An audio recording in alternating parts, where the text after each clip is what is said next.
And a very pleasant good evening, football fans, and welcome to another edition of Henley Football on 104.3 and 960 Sports and on mybasin.com. Coming to you live from Hill O'Brien Field on the campus of Henley High School for homecoming night as the Hornets get ready to host the undefeated Marshfield Pirates. Glad to be with you tonight. My name is Josh Eldridge. I'm joined by Walter Hartley. Caitlin Rodriguez will be running the live stream camera for you a little bit later on. Walter, the sun is down. It's getting a little bit chilly out, but we've got a meeting between two of some of the best teams in the state tonight. Yeah, these are some of the best teams in the Skyline Conference. Also, two of the best QBs in the Skyline Conference. You've got QB Enoch Niblett for Marshfield. He had 17 passing touchdowns and 14 rushing touchdowns in the last 7 games. Janney also leads the team in rushing yards this year. And passing yards, obviously. He's the quarterback. Sure. But, yeah, two very good quarterbacks. Both defenses are actually very good as well. In the last 7 games, Marshfield has only allowed their opponents to score 92 points. So it's going to be a good matchup for Henley tonight. Fun one to host at home. Good home field advantage. It'll be fun. Yeah, certainly on homecoming night. And, well, like you said, the quarterback matchup is the one to key in on tonight between Joe Janney and Enoch Niblett. We'll come back with a little bit deeper of analysis. We'll take a look at the Skyline Conference standings, only 2 weeks away from the end of the season. And the postseason beginning, both of these teams, well, they have a pretty darn good shot at making it. So we'll talk about that coming up in just a little while. We'll also introduce you to the starters, set you up for a homecoming football game on a Friday night in the Klamath Basin between the Henley Hornets and the Marshfield Pirates. We'll be back in just a moment on 104.3 and 960 Sports and mybasin.com. The best words you can hear tonight? Order ready for Susan? And if you hear those words at Abby's, you know it's going to be a legendary meal. Your pizza is loaded with toppings to the edge, premium ingredients, and real cheese. Yeah, baby. Gather with friends, play some video games, and watch the big game on TV. That's made Abby's a legendary pizza tradition for generations. And when you're ready to hear those magic words, Tom, your order's ready. you know where to go. You're always welcome at Abby's. As a parent of a high school athlete, I've given up trying to get pictures of my kid playing sports. It's nearly impossible to take pictures and enjoy the game. There is a solution, though. God's Gifts Photography attends high school sporting events in the Basin to take individual and team action photos at a great price. Search God's Gifts 2 on Facebook to learn more. They'll come and capture your athlete in action, creating those frameable lifelong memories so you can watch and just enjoy the moment. Call 541-281-2206 to get your athlete on their schedule. God's Gifts Photography. What are your goals? To get stronger, move better, feel healthier? Whatever you are aiming for, Harbor Isles is here to help you. They have brand new cardio and strength equipment. Harbor Isles offers indoor tennis courts, 4 indoor pickleball courts, energizing group classes, expert personal trainers, and a friendly, knowledgeable staff ready to guide you every step of the way. No matter what your goals are, Harbor Isles has everything you need to reach those goals. Stop by and see the difference for yourself. Harbor Isles, lose those reins and get your gains. It's time to reclaim your health and your autonomy. At Heartfelt OBGYN, they focus on you. Their evidence-based approach to care means fewer office visits and a targeted treatment plan to directly address your specific needs. They believe in solutions for their patients, not the industry's profit margin. The providers at Heartfelt OBGYN are committed to serving the community and giving back to the Basin. Find them at heartfeltobgyn.com. Heartfelt, because you deserve to be in control of your body and your informed choices.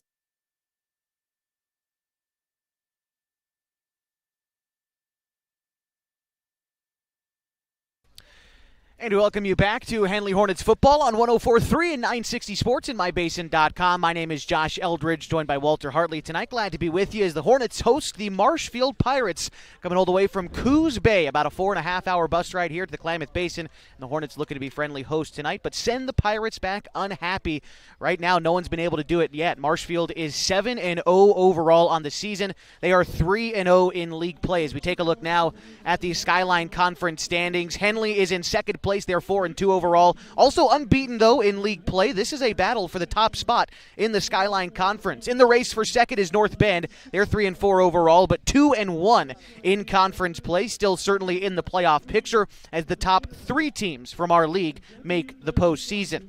Hidden Valley is 1-5 overall, 1-2 in league play. Certainly not completely eliminated yet, but Ashland 1-5, 0-1 in conference play. Their season hangs in the balance in their game tonight against Mazama. So there you go. As the Skyline Conference standings start to shake out, just a couple of weeks away from the beginning of the postseason. Like I said, 3 teams from our league make the playoffs. If it were to end today, Marshfield, Henley, North Bend would be those teams. 3 teams from each of the 5 classifications, or conferences rather, in Oregon make the postseason, and then there's 1 at-large bid to make it as well. So theoretically, if Hidden Valley is able to turn the tide, they could earn an at-large bid. We could send 4 teams to the conference, although where their rankings are, that is certainly a far cry at this point in the season. But as far as a league championship goes, that's what's potentially on the line tonight. As you take a look at the OSAA rankings, these teams are right near each other.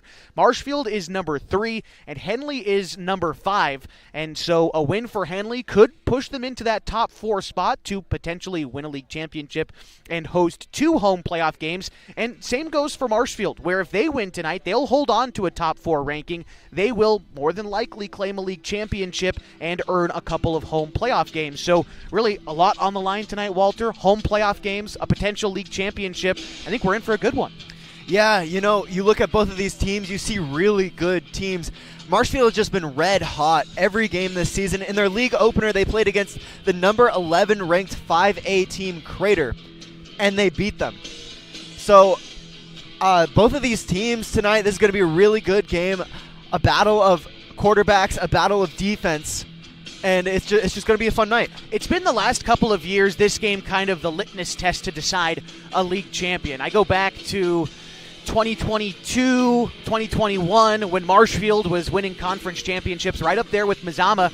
And it was those road trips to Coos Bay that derailed those Henley teams. Same for when Henley started the upswing and made back-to-back league championship games. They handled their games against Marshfield, despite the Pirates also still being very good. I mean, take you back to last season. It was a decisive win for Henley on October 25th, almost a full calendar year ago. A 49-21 win against Marshfield. This was last year for Henley, so we know they can do it. They've done it for the last couple of years. But, Walter, I think you made a great point in the pregame show. I think today's going to come down to the quarterback play. Yeah, absolutely. Marshfield, they've outscored their last 7 opponents by 32 points. They've held them, like I said, to 92, but they've scored 316.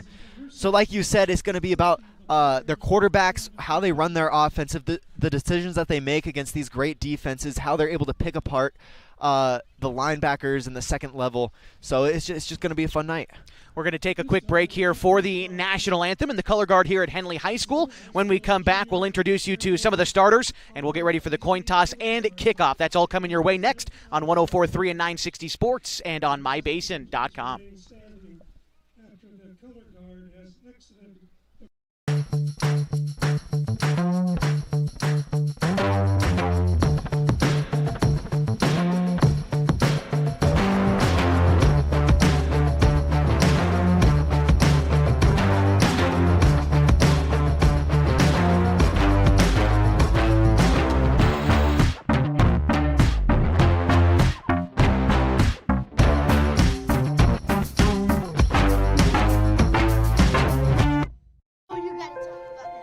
The innocence of youth. Is there anything any better? But soon they'll be in high school and facing all the same challenges you faced. How to make friends, how to fit in, how to be cool. We want our children to have everything they'll need to live fulfilling and productive lives. Make sure the kids in your family are among the more than 120,000 participants here in Oregon who take part in high school sports or activities. Pacific Power works day in and day out to power our communities because we know our neighbors rely on us. We're trimming and clearing branches around poles and lines, protecting our system, and giving you real-time updates when storms roll in. You can count on us in all seasons. 24/7, we're here for you. Powering your greatness. The cars we drive play an important part of our everyday. Whether we're going to work, dropping off the kids at school, or maybe even on that first date. Vehicles we drive play an important role in all of that. And that's why at Klamath Falls Subaru, we are so passionate about getting you the long-lasting vehicle that you will love. When you come to our store, you'll find that every department is dedicated to caring for our customers, which is why I can proudly send anyone here knowing that they will be treated like family. Stop by and say hi. When you come to Klamath Falls Subaru, you're coming home. Introducing Smith Bates Marcom Solutions, your trusted partner in marketing and communication. We specialize in crafting compelling campaigns, eye-catching graphics, and impactful branding materials. Smith Bates is like working with dependable friends. They always help us build our professional image. Through the innovative strategies that the team at Smith Bates suggested, we've been able to give the brand at Calor the boost that it desperately needed. Unlock your potential with Smith Bates Marcom Solutions. Hey, I'm Jason with Elevate Physical Therapy, Fitness and Performance. Thanks for joining us. Elevate started in 2020 as a dream. I wanted to open up a clinic of my own, really had a heart and a passion to treat athletes of all ages, and got the opportunity to do it. And wow, this is what's happened. One of the best parts of this job is that we get to work with all the student athletes on field, at their contests, at their games all around the county. Specifically when you're working with dancers, right? We've got like particular ways of movement that we don't want to necessarily correct, because dancers have a very specific way of moving that's important for their athletic performance. At Elevate, we're here to get you moving and keep you moving, no matter if you're 8 or you're 80. Feel free to give us a call at 541-887-2030. What are your goals? To get stronger, move better, feel healthier? Whatever you are aiming for, Harbor Isles is here to help you. They have brand new cardio and strength equipment. Harbor Isles offers indoor tennis courts, 4 indoor pickleball courts, energizing group classes, expert personal trainers, and a friendly, knowledgeable staff ready to guide you every step of the way. No matter what your goals are, Harbor Isles has everything you need to reach those goals. Stop by and see the difference for yourself. Harbor Isles, lose those reins and get your gains.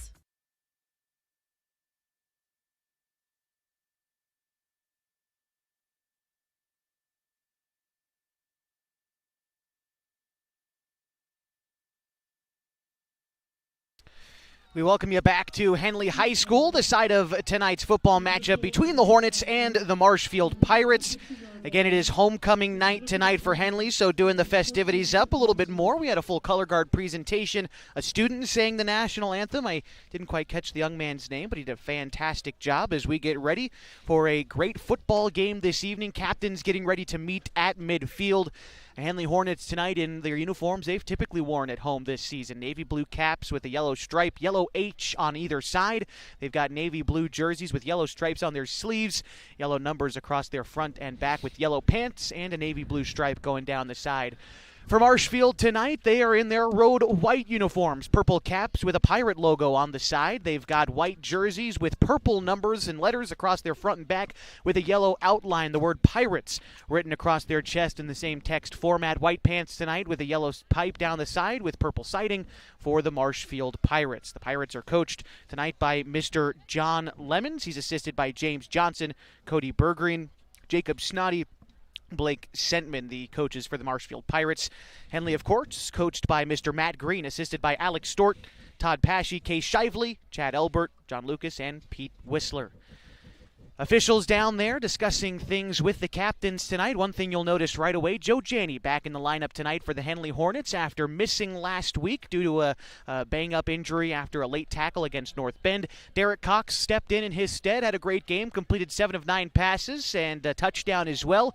But always good to have your ace in the backfield, and the Hornets certainly will tonight. The coin toss is up.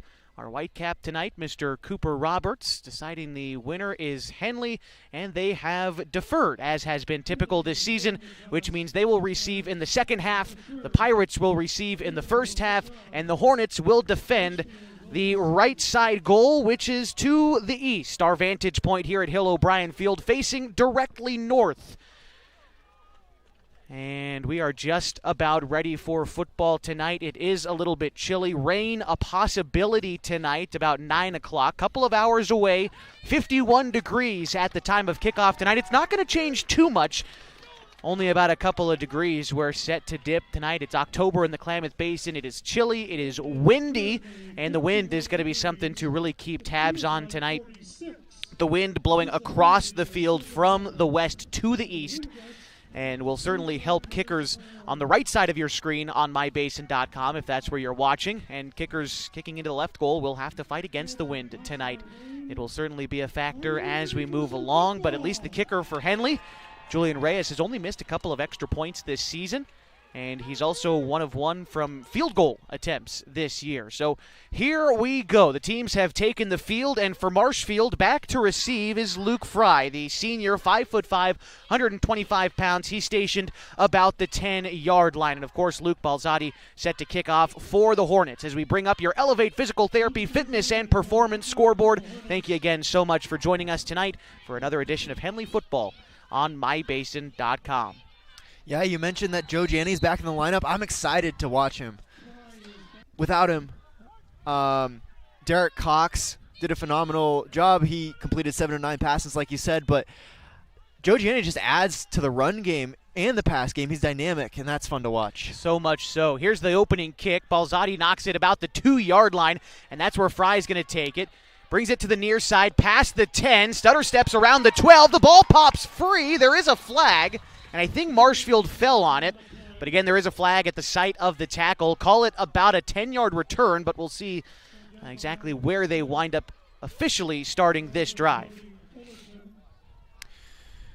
Good play. He got really shifty with it there at around the 10-yard line. He juked out a player, but Henley was able to swarm around him as they do the Hornets. Yes. And bring him down.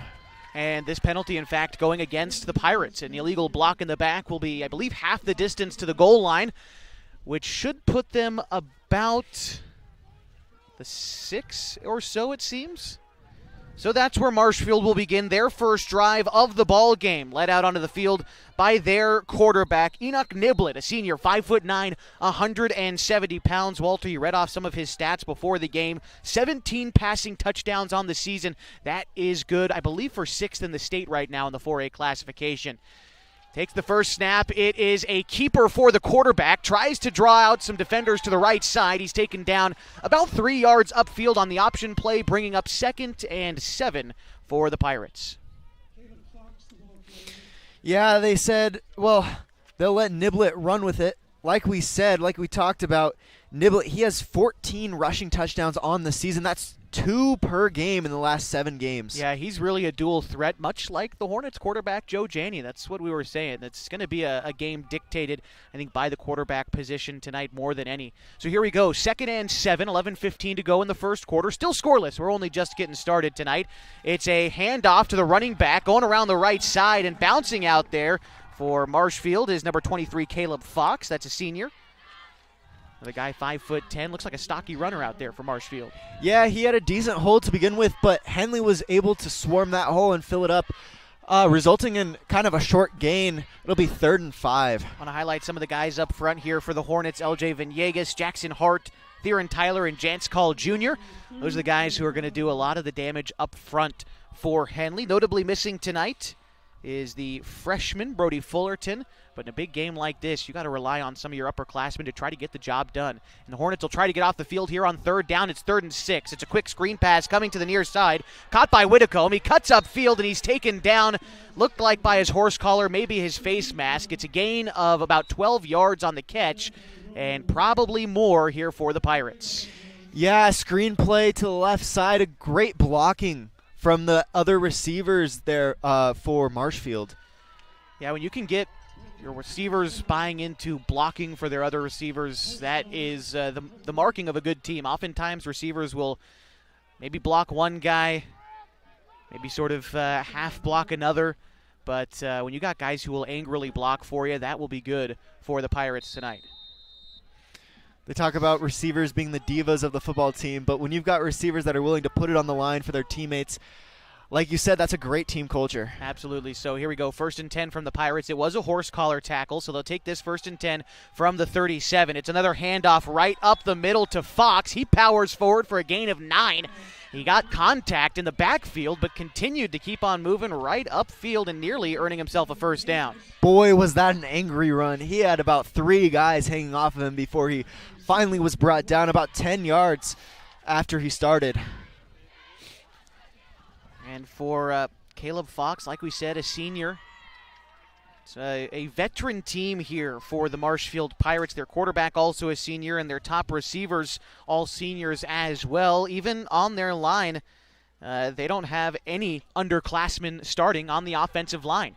Here's a play-action pass on 2nd and 1. They look to their fullback, and he takes a big hit past the 50 at about the 42-yard line. That was James Stewart, junior, who took a big hit downfield, but he did earn the Pirates a first down. Yeah, great footwork from Niblett there to get the handoff, but then snap back and make that wheel route pass. He was able to get it done in a great amount of time, allowing his fullback to get those yards that he did. The field was open, and he's able to pick up the first down. 3 receivers set to the near side on this 1st and 10 play for Marshfield. 1 out to the right side. Here's the snap to the quarterback. It looks to be a load option. The ball pops free. There's a scramble for it at the 45. The Hornets think they have it, but of course they do. I think that they're right. It looks like far side official says it will be 2nd down. The Pirates did, in fact, fall on it. It was intended to be a load option play. Niblett, the quarterback, pitched it late, but lucky break for the Pirates. They maintain possession. It'll be 2nd and about 12. Yeah, crazy play there. I thought that the Hornets had it for a second. So did they. Great defense from the Hornets. It still resulted in a loss of yards, and they'll have a good spot for 2nd down. Important to keep Marshfield behind the sticks here on 2nd down. Here we go, 2nd and 12 from the 45. It's the same play, this time to the right side. They get to the quarterback in the backfield. They take him down at the 50. Handsome Townsend with an open field tackle for loss, and it's 3rd and long for the Pirates. That'll give you some goosebumps right there. Back-to-back great defensive plays for the Hornets. And they've got Marshfield behind the sticks more. Yeah, it'll be 3rd and about 7, maybe 8 yards here for Marshfield. Long field in front of them on 3rd down. This will be the first time they've faced 3rd down tonight. It should go as no surprise, but the games that Henley wins are the games that they are good on late down situations. 2 games that they've lost, they were not very good on late down situations, so now's the time to establish a pace. Here's 3rd and 16. Empty backfield for the quarterback, Niblett. Looks towards the sideline. The pass is incomplete. The intended target downfield, I believe, was Whitcomb, but they overshot his man, and it brings up 4th and 16. Yeah, he had some pressure there from the big boys on the front line from Henley. And there was decent pass coverage, but his man was open. He had separation. If he could have completed that pass, it would have been a big play. So that's a good break for the Hornets, and that'll bring up 4th down. Yeah, you're right. And long. Receiver was certainly in a place to make the catch there, but the quarterback just overthrowing him, and yeah, certainly a lucky break for the Hornets. And now Marshfield being forced to punt on their opening drive of the ball game. Clock stops with 7:17 to go in the very first quarter of homecoming night for the Henley Hornets, taking on the number 3 ranked team in the OSAA computer rankings, and that's the Marshfield Pirates. Here the Pirates go to punt the football. The punt is up from about the 40. It's going to be received at about the 30 on the other side of midfield. It's Reyes. Reyes brings it past the 30, now to the 35. I believe he was out of bounds just before the 35 or the 34. That's where the Hornets will start their first possession of the ball game with 7:09 to go in the first quarter. You know, Henley has had some trouble catching punts in the past, but that punt had a spiral on it. And Reyes was able to make that catch, almost like catching a pass.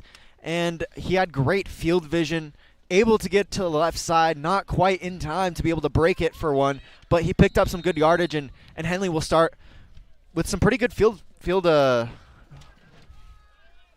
position. It was about a 15-yard return on the punt, and here's Joe Janey for the first time since a couple of weeks ago against the North Bend Bulldogs. He's going to hand it off to Trapper Kundal coming to the near side.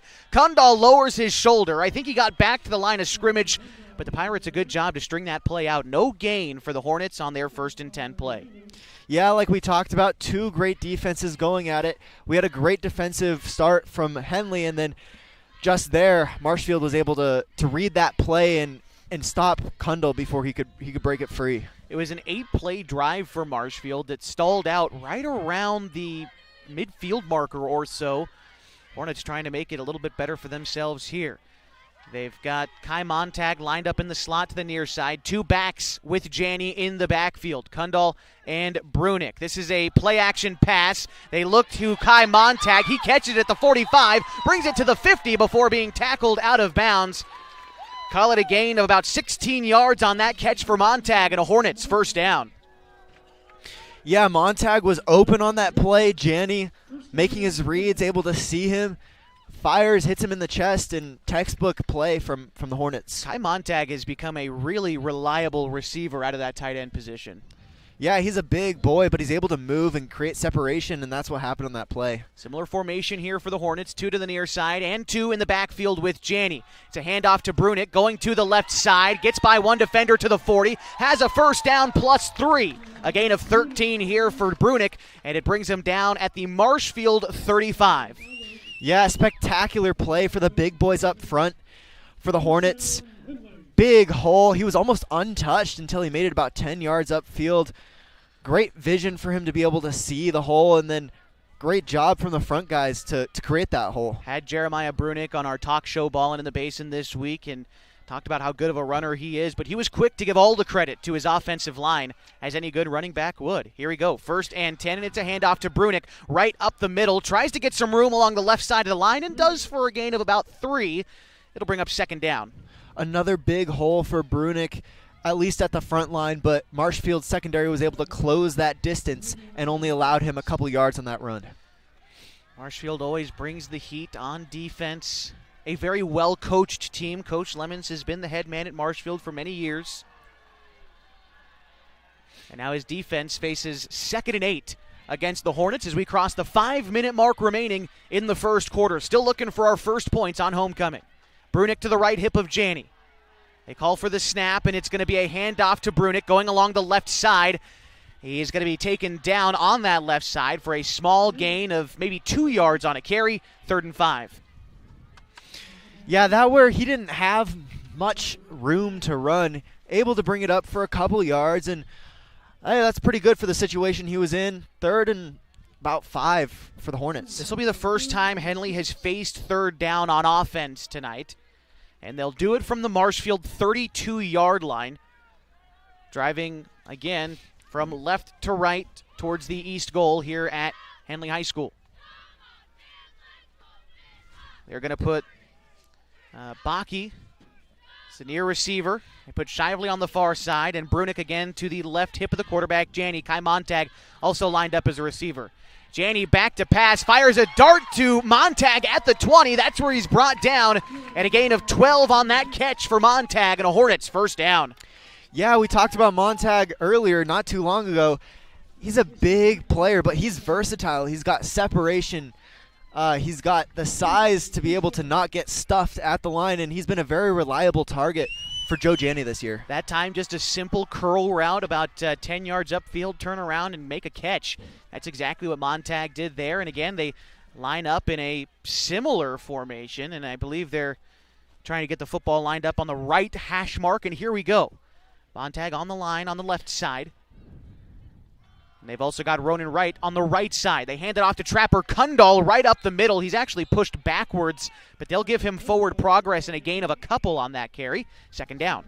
Yeah, Marshfield read that perfectly just there to plug the hole. No space on that play for Henley.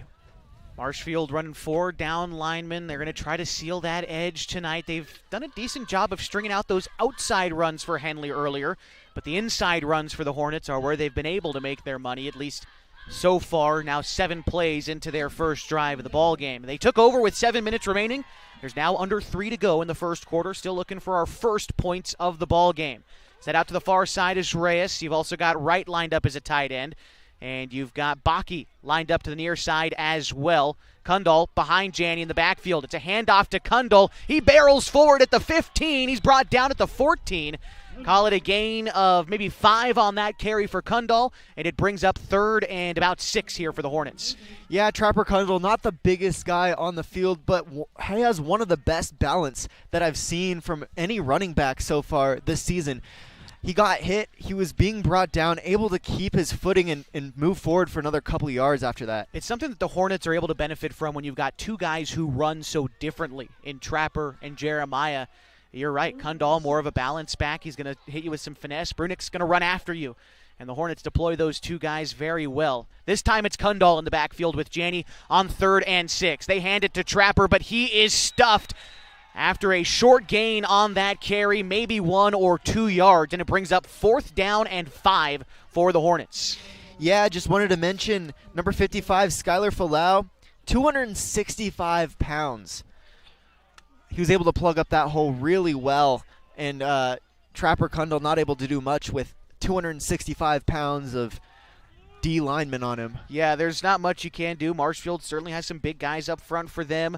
I'm looking at least at some of their offensive starters, 280, 270, 300. There's a sophomore they've got coming up as well. They've got some big men up front for the Marshfield Pirates, and it looks like the Henley Hornets are going to take our first timeout of the first quarter, which means we'll step aside with 1 minute and 15 seconds remaining in the first quarter. We'll be back with more Henley football on 104.3 and 960 Sports and mybasin.com. Klamath Basin is beautiful, from shimmering Klamath Lake to rich farmlands to the historic downtown. And with an average of over 300 days of sunshine every year, the Klamath Basin is a great place to be. We here at Basin Media Active have been supporting this community for many years, keeping it entertained and informed with friendly faces and familiar voices. You can stay up to date with the latest news, weather, stream live local sports, and check out our community calendar, all on our website, mybasin.com. And you can download our app for free in your app store right now. Basin Media Active, local, community, engaged.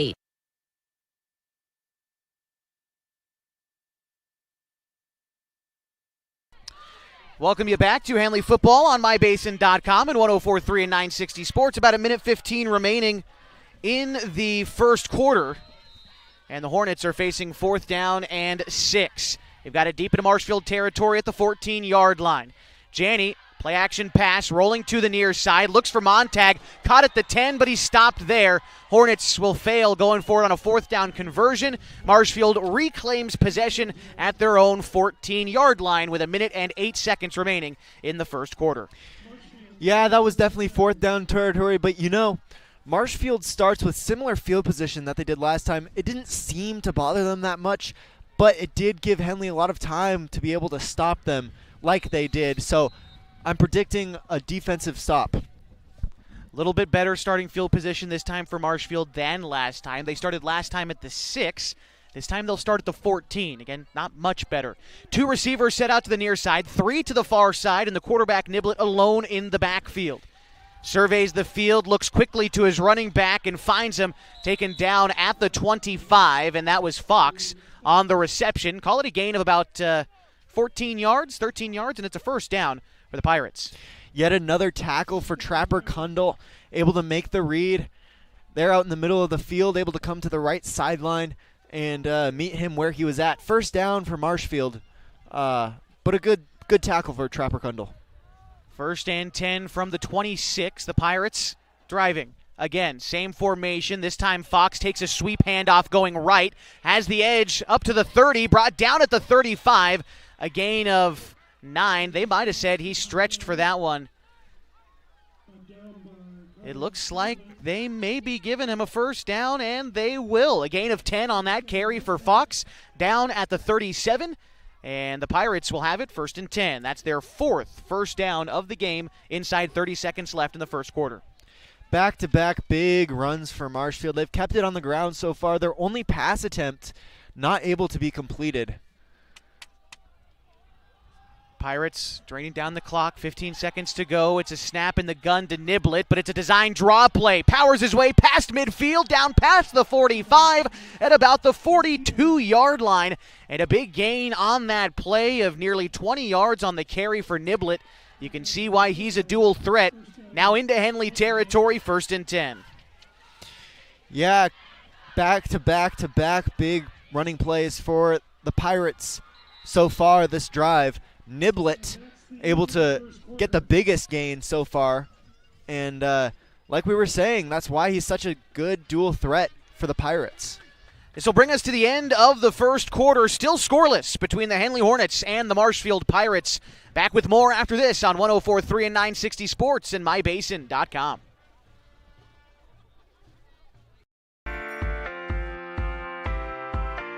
At GINO'S on East Main Street, we're always ready for sports season. And now is a perfect time to connect with us. We're open every morning at 6:30, serving simply good food. For your breakfast, lunch, and dinner. We offer breakfast burritos and burgers all day, Italian family recipes, monthly specials, amazing desserts, and of course, your choice of cold or hot beverages. Call 884-6474 right now to place a food order for pickup or use DoorDash delivery. Or best of all, come dine in with us. GINO'S on East Main, simply good food. Check out our full menu and all our activities at iloveginos.com. GINO'S on East Main, simply good food.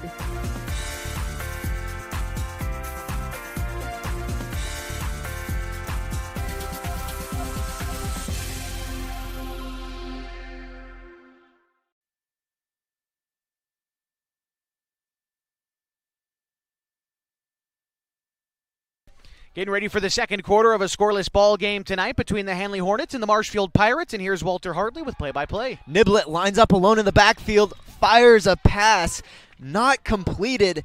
The intended receiver on that play was Caleb Fox, the running back for the Pirates. Yeah, simple incompletion there, bringing up second down for Marshfield. They've been on a drive here, started at the 16, now into Henley territory, about the 46-yard line.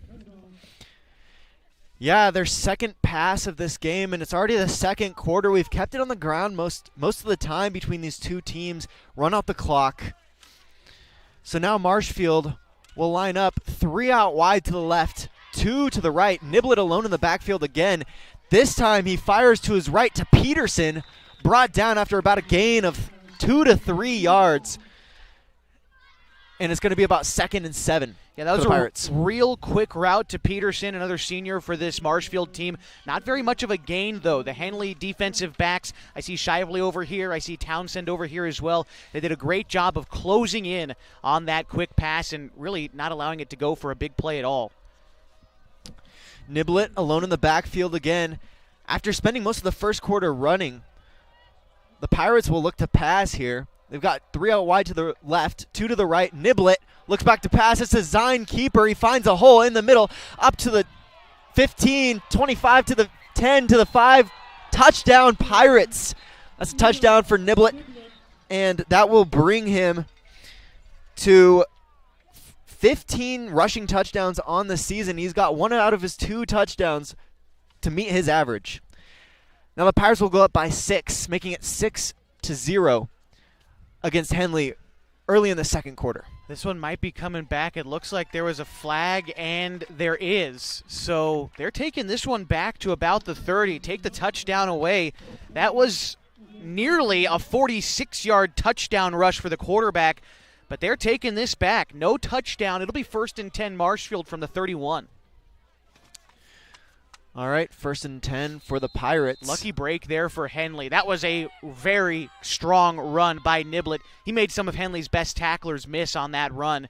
Look for him to try to get out in the open again. He's clearly been a weapon for the Pirates, not only on paper like we thought, but now we get to see him in person. He's dangerous.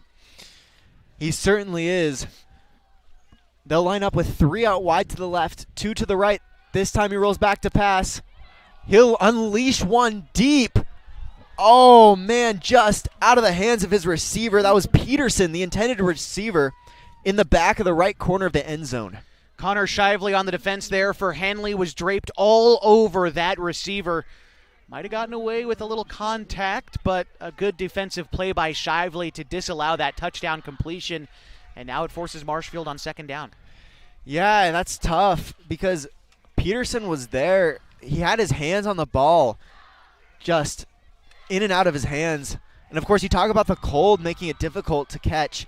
It's a chilly night here in the Basin. Certainly so. All right, so the Pirates will line up with 2 to the right, 3 out wide to the left. Alone in the backfield is Niblett. He'll decide to keep it for himself, making 3 men miss. Keeps trucking on, eventually brought down there in the middle of the field at around the 29-yard line. Picking up about 1 yard for the Pirates. Thought I saw Jackson Hart in on the action there for Henley's defense. What a great job by the linebackers to crash at just the right time.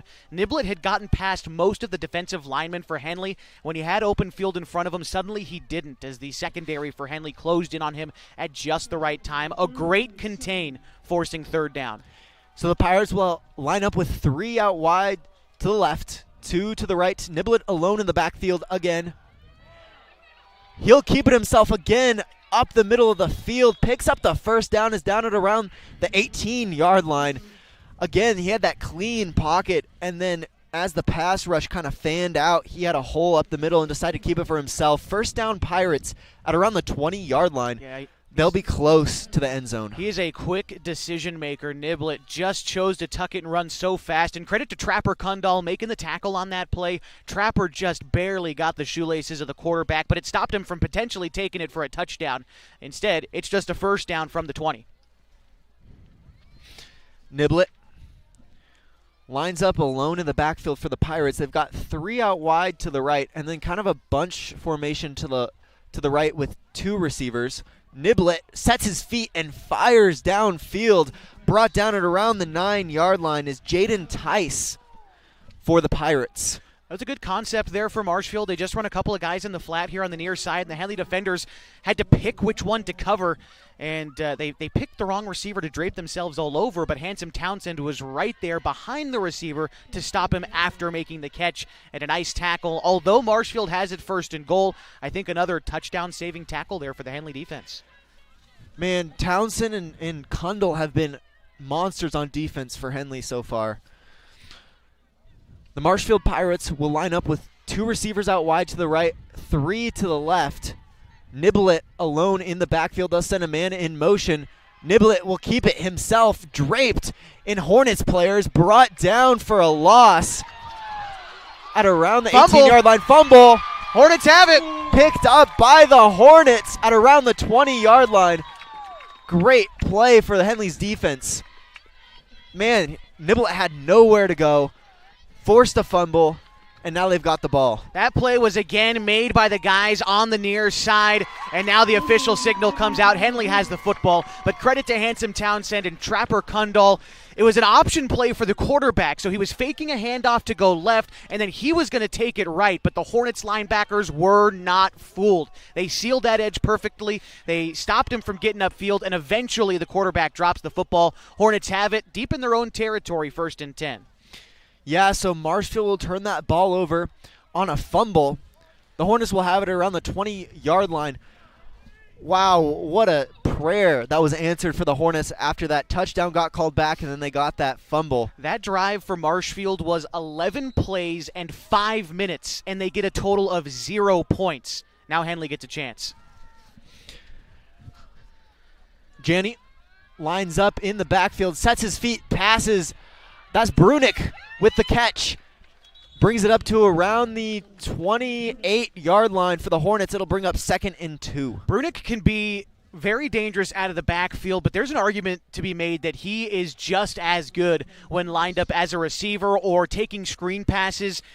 We saw it against Thurston, and although Henley lost that game, Brunick led the team in receiving yards that game because he was just able to find so much space out of the backfield. And if they can include him in the passing game here, the Hornets offense just got a whole lot more dangerous. Janney lines up with 2 men in the backfield. 2 receivers out wide to the left, 1 to the right. He goes back to pass, just leads Kai Montag a little bit too far. That'll bring up 3rd and 2. Great concept. Kai Montag had the space. He had the separation, just not able to connect. Yeah, absolutely. That was a really well-designed play call for Henley. They had Montag on the crossing route, just was unable to hit him. But now you face 3rd and short for Henley. This is their 3rd time facing 3rd down tonight. The Hornets will line up. Rias to this near side. Montag out to the right side. Janney with 2 backs in the backfield. That one they'll hand off to Brunick. He's swallowed up before he makes it back to the line of scrimmage. That'll bring up 4th and 4 for the Hornets. Coming up at the bottom of that tackle for Marshfield, I see Caleb Fox. He did a really good job of delaying his rush into the backfield and effectively forcing Trapper Kundal to miss his assignment because of it. Kundal started looking upfield for the next man to block, while Fox, just kind of a sheep in wolf's clothing, hung back behind the line of scrimmage and then attacked once Kundal ran past his spot, and a good tackle made against Brunick, forcing 4th down for Henley. So Henley will now punt. The snap is in the turf. Low punt. Dribbles up, touched at around the 47-yard line.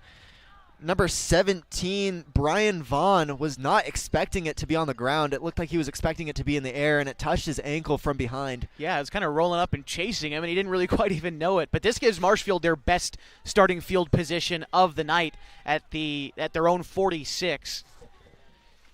Yes, long snaps have not been Henley's specialty this year. They had a couple of tough snaps against Cascade, and then this one was in the dirt. It results in some good field position for Marshfield. Well, they've got to take advantage of this if you're the Pirates. Like I said, they held the ball for upwards of 5 minutes and 11 plays on their last drive and didn't come away with any points. Credit to the Henley defense where it's due. Bending and not breaking, but the Pirates are starving for some points. Niblett lines up with 3 out wide to the left, 1 to the right, sets his feet, passes downfield up to the 46-yard line was number 3, Hayden Whitcomb for the Pirates. Yeah, he didn't catch that ball very far upfield, but he was able to take it for a nice gain. It brings up 2nd down here for Marshfield. So still 0-0 with 6 minutes and 48 seconds left on the clock. It's been back and forth for these two teams. Like we mentioned in the pregame show, very good defenses on both sides here. And that's what it's been all game. Yeah, still a lot of football left to go. Obviously, we're only about halfway through the second quarter. I was expecting a little bit more of an offensive showcase, but I'm all for a defensive standoff. So far, this game's been entertaining. Yes, it has been, Josh. Niblett will line up in the backfield, 1 back behind him. That's who he'll hand it off to. That's Fox up to the line of scrimmage. 5 yards past that, up to the 35, and that's where he'll step out of bounds. 1st down, Pirates. Don't know if that was quite a trap play. I couldn't quite see if they pulled a lineman, but that was a real well-designed run. They had the receiver coming in to fake the sweep handoff, and then they just wound up handing it off to Fox out of the backfield. But the timing was so good that those guys crossed at just the right moment. You can tell this team is well-disciplined, well-coached. They ran that play about as well as you could, and they earned a 1st down for it. So that'll be Marshfield's 7th 1st down of the game. It's not even halftime yet. And they'll line up with 2 receivers out wide to the left, 2 to the right, 2 by 2. They've got Fox in the backfield with Niblett. Niblett will send a man in motion. Flag on the play, whistle blown. Far side official releasing the flag. And Marshfield's clapping, so this one could be going against the Hornets. It looks like they were lined up in the neutral zone. And so 5 yards upfield you go. It'll be 1st and 5. Well, you'll take that if you're Marshfield. Got to clean that up for Henley, though. And looks like they'll line up in the same formation as last time. They've got number 24 this time, Tice, in the backfield with Niblett. They line up 2 by 2 as far as receivers go. Niblett surveys the field, put a man in motion. That's who they hand it off to. That's Whitcomb up the right side, finds a hole, barely squeezes through, down to the 27-yard line. Did he pick that up? We'll see. Far side official says yes. Near side official lined up pretty much right with him. I think he's going to have earned this 1st down. And, yeah, there they go, moving the sticks. That was only about a 6-yard gain, but for Marshfield, that's all they needed after the penalty. So now they'll take it 1st and 10. The Pirates within 10 yards of the red zone. Still tied up 0-0. They keep the clock running. 5:27 left. They'll line up with Niblett alone in the backfield this time. Trips out wide to the left. 2 out wide to the right. He'll set his feet. Thrown. That's down to the 18-yard line. That was Tice with the reception for the Pirates. Real simple route there for Marshfield. Again, just run a few yards upfield, curl back, and make a reception. And for the Hornets, they're playing a little bit soft on the defensive pressure, on the defensive backs, but they're able to make that tackle pretty much right away, which, if that's the game plan, you'll take it if you're the Hornets. Stopped them from getting a first down here at 2nd and short. 2nd and short for the Pirates. They'll line up with 2 out wide to the left, trips to the right. Niblett almost loses his footing. Fires, leads his man just a bit too far. Tice, the intended receiver, on the play. There was no space there, just all Henley colors on Tice. And that'll bring up 3rd and short for the Pirates. Okay, I think that was Handsome Townsend on the defense, and a nice job there in that far side of the field. And I think from Niblett, maybe missing a step in the backfield, he kind of rushed that throw too. Was not his prettiest ball of the night, but he's got a chance to redeem himself on 3rd down. Like white on rice, my old coach used to say. He was from the South. Niblett in the backfield, opts to keep it himself, met at the line of scrimmage, flag thrown on the play. Did you see anything there, Josh? Well, flag was thrown way here in the backfield, and typically that's an offensive foul, although the tackle was being made right there as well, so it's hard to say. I think they stopped him short of the marker too, so if this is against the offense, Henley will have a decision to make as well if they want to stay on 4th down or whatever it might be. But it looked and that one's out of the back of the end zone, didn't even land in the end zone. That'll be a touchback, and Henley will start at the 20. That's that wind we were talking about, Walter, and like you said, the rain is coming down as well, the weather becoming a factor. Henley's going to try and punch it in. They got 3.5 minutes to do it. They trail by 6, and remember, the Pirates will get the Hornets will get the ball back after halftime as well, so a chance to try to play the clock a little bit and maybe earn a free possession if you can. What a balanced game from these two teams. It's fun to watch. Absolutely. Got the number 1 overall in the conference. Marshfield Pirates undefeated against Henley. Janney will pitch that one to Reyes, coming around the left side, up the sideline to the 30-yard line. There is a flag in the backfield, back about where Janney is sitting.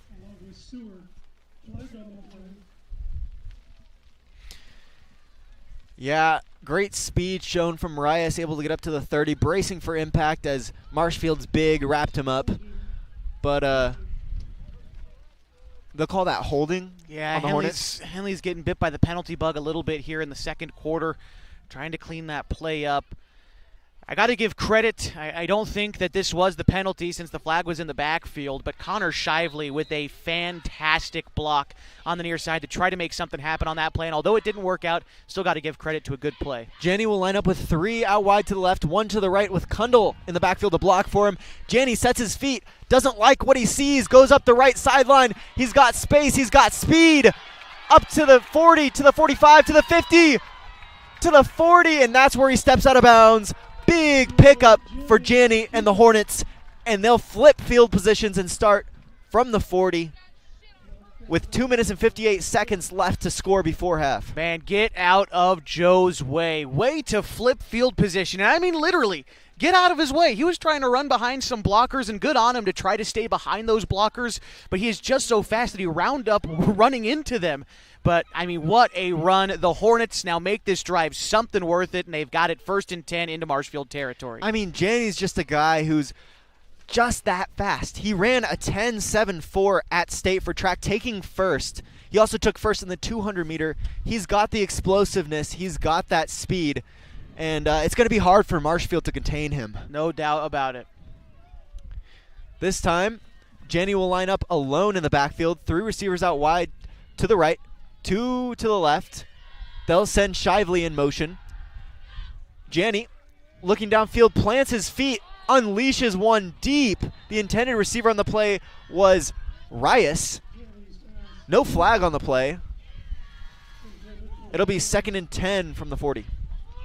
Yeah, Janney, I think being a little bit affected by that wind, had to throw into the wind, and I think it just kind of took control of that football at the apex of the arc. It started going a little bit too far to the right and kind of died, a little bit underthrown there, wasn't able to lead Reyes as much. So that's, again, just the weather making an impact, forcing 2nd and 10 here for the Hornets. The wind affecting the ball, and even denser than air is water. It's raining here tonight, and I'm sure that had an impact on the ball as well. Yeah, we thought the rain wouldn't come for another hour or so, but, well, here we go. Well, thanks, Josh, for supplying the canopy that we're sitting under right now. Yes. Much obliged. The Hornets line up 3 out wide to the left. They've got Montag on the line. Kundal in the backfield. That's Brunick. That's who they'll hand it off to. Never mind. That's a fake handoff. Out to the right side. Shively up to the sideline. 35-yard line, a gain of about 6 for the Hornets. Flags on the play. So there must have been something there on the far side. It's all 3 officials out there, including the white hat. Yeah, it's Montag and it's Wheatley there. They were so far separated from this play. Gosh, you'd hate to see this one go against Henley after such a positive momentum-building play. But tensions are high out there when these good teams, good on the officials for trying to keep this thing under wraps. And if all 3 officials throw flags, someone said something. And that is as far as we know and probably care to know on the broadcast. We just got to find out who this penalty's going against. Personal foul against the Hornets, personal foul against Marshfield. They're offsetting. That's about what I expected. And we're going to keep it at the same down and a short distance here. It'll be 3rd and about 4. Not what you want to see, but at least it doesn't hurt anybody, at least just yet. Yeah, so the Hornets will have it about 3rd and 4. Janney will line up with Brunick accompanying him in the backfield. They've got Montag out to the right. They've got Baki out to the right. They've got Rias and Shively wide out to the left. Janney snaps the ball, fires a little wheel route to Brunick. He's wrapped up at around the 33-yard line. That took 4 of Marshfield's men to bring him down, and he'll pick up a gain of about 2 yards, making it 4th and 2. Hornets have struggled a little bit on 3rd down tonight. They've allowed Marshfield to convert at a decent clip. Meanwhile, only 1 conversion for them so far tonight on 3rd down. This will be their their second try tonight on 4th down. So far, 0 for 1. Big one here as we approach the 2-minute mark left to go in the first half. Janney lines up with Brunick in the backfield. 3 out wide to the left. Montag on the line. Hard count. Almost got it a jump. They thought they did. And they'll call a timeout. And so will we. Come back for the remaining 1 minute and 50 seconds left in the half as Marshfield leads 6-0 here in the second quarter. You're listening to Henley Football on 104.3 and 960 Sports and mybasin.com. The innocence of youth. Is there anything any better? But soon they'll be in high school and facing all the same challenges you faced. How to make friends, how to fit in, how to be cool. We want our children to have everything they'll need to live fulfilling and productive lives. Make sure the kids in your family are among the more than 120,000 participants here in Oregon who take part in high school sports or activities. Welcome back to Henley Football on mybasin.com. The Hornets have it about 4th and 2. They'll go for it. Janney lines up with 2 men in the backfield. They'll hand it off to Brunick. Never mind. Fake handoff to Montag in the flats. He's got space. He's got room to the pylon. He's in. Touchdown, Hornets. And what a reception that was for Montag. Flag on the play. God bless. We'll see what that was. Late flag on the play. What a great job by Montag, though, to dance down the sideline and punch in the score. Great block by Jacob Baki to seal the edge and punch in that touchdown. We'll see, though. They haven't put the touchdown on the scoreboard yet here at the field. And we're going to sort this out. It looks like they might have taken this one back. Maybe it's the extra point. Still haven't seen Mr. Roberts pop out of the huddle there. Oh. Gosh. It would just be a killer to have another one erased for Henley. Just heartbreaking. There's also looks to be a flag on the far side of the field by the marker. Do you see that flag over there, Walter? They're running them back. Yep, so no touchdown. Wipe it off again.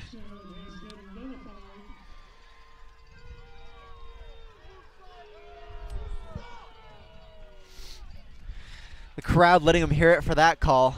So it will remain... I believe Hornets get a first down because of this. Because the play happened after the first down was gained, the Hornets don't get a touchdown, but but they do get it 1st and 10 from what looks to be about the 22 or so yard line. So not a drive killer for Henley, but boy, with a minute 42 left, you would have loved the touchdown instead. Yeah, that was still a great play. Tough to see called back. High Montag with great vision, able to get to the pylon. Well, he's going to have to do it again. Jenny lines up with 2 men in the backfield, trips out wide to the right.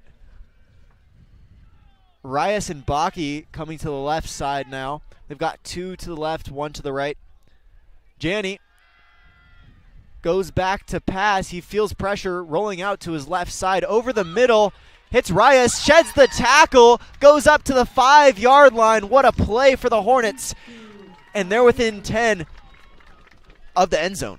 Beautiful job by Reyes there as Janney began to scramble. It's what these receivers needed to learn at the beginning of the season and what they're doing now. If the route isn't there and Janney begins to scramble, come back to the football. And Reyes did a beautiful job of it there. Found a soft spot in the defense. Janney hit him in the chest for a first down. Nice job.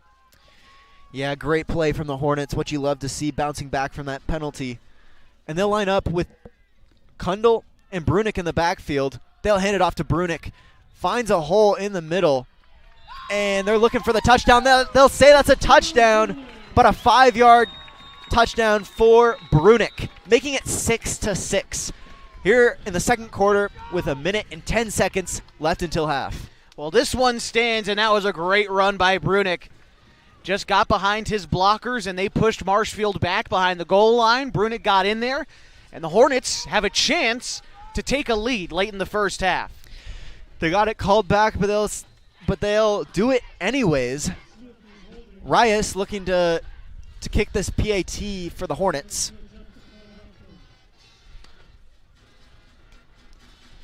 And he will. That's good. That puts the Hornets up by 1, 7-6. The Hornets lead against the Marshfield Pirates here with a minute and 10 seconds left in the second quarter.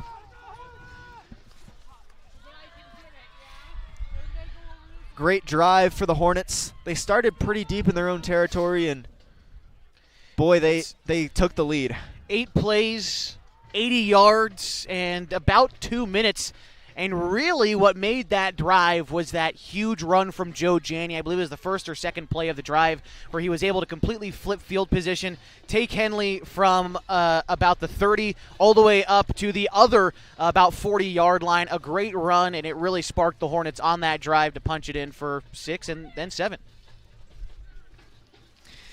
All right, so 7-6, the Hornets lead. They're looking to kick it off to the Marshfield Pirates.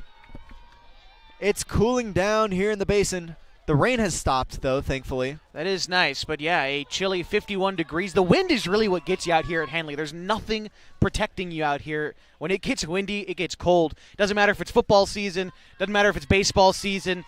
The wind cuts, and so got to prepare for it. You see the guys out there on the field. Pretty much everyone on Henley has long sleeves.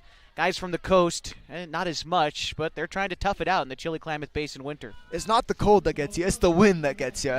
I know it sounds like I'm just some guy from Klamath Falls, but Walter, at the end of the day, I think I'm just some guy from Klamath Falls.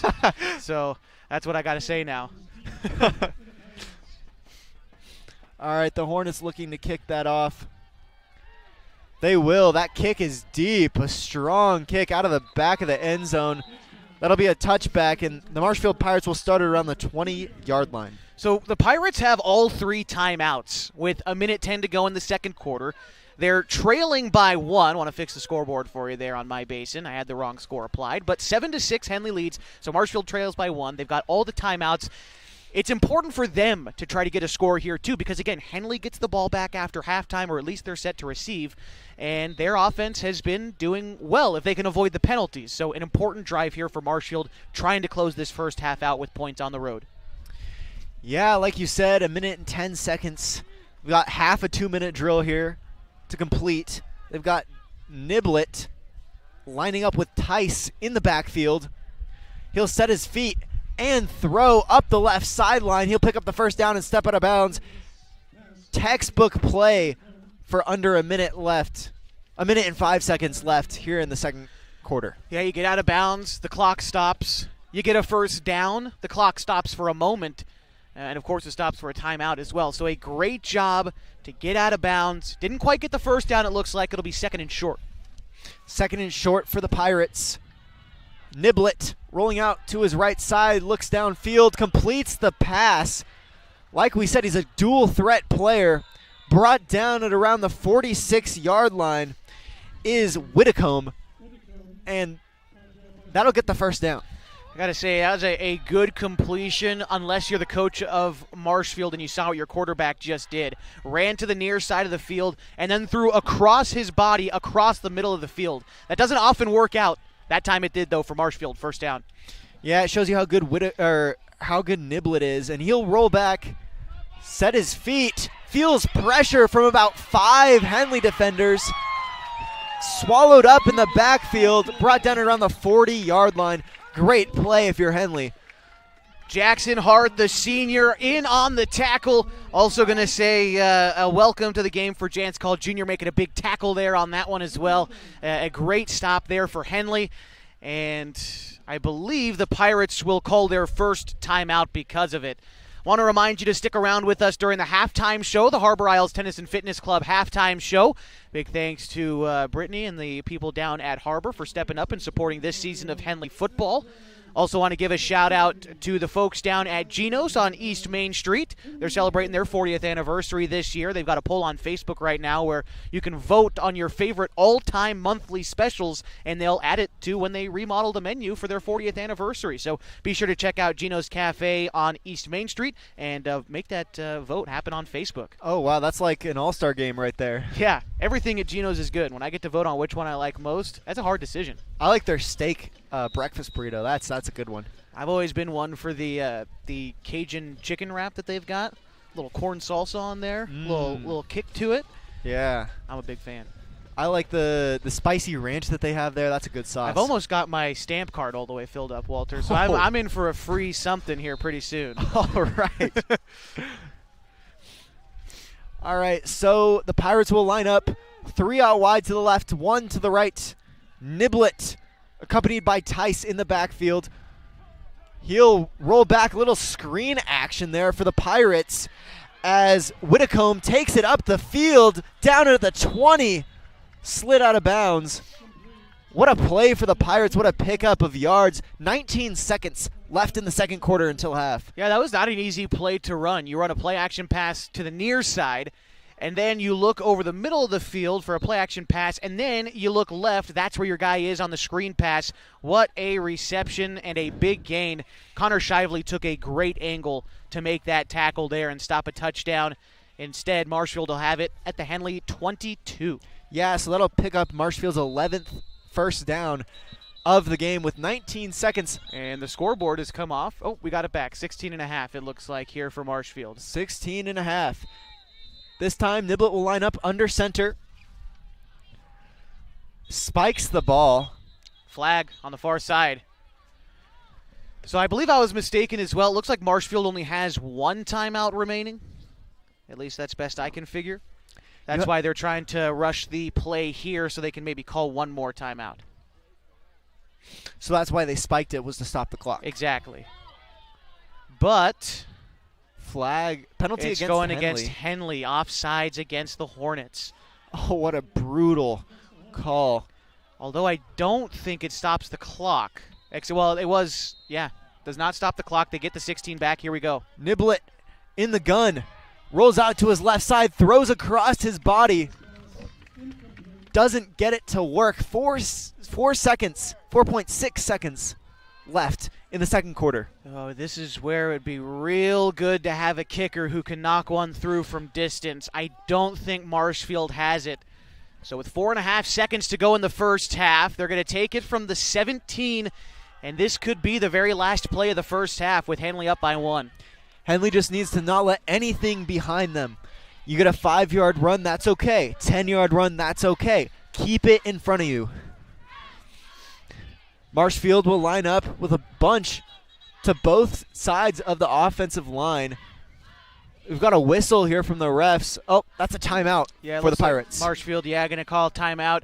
While we have a quick pause in the action, want to give a big shout-out to our friend, longtime broadcast partner Kevin Petrick. He's out at Cross Point Christian tonight, watches his young nephew play, but Cross Point Christian is leading prospect at halftime 25-6. Warriors are trying to close on a postseason appearance. Hornets are trying to do the same here at Henley High School tonight, and right now they lead by 1. Here I thought that Kevin just didn't want to be cold. No, he's at a football game. He might not be here, but you can't keep that man away from a football game on a Friday night. Yeah, he's out in the cold with us in the basin. In spirit, at least. Yeah, I've heard some horror stories about ice on the table and mics freezing up. That has been known to happen. We've had ice on the table.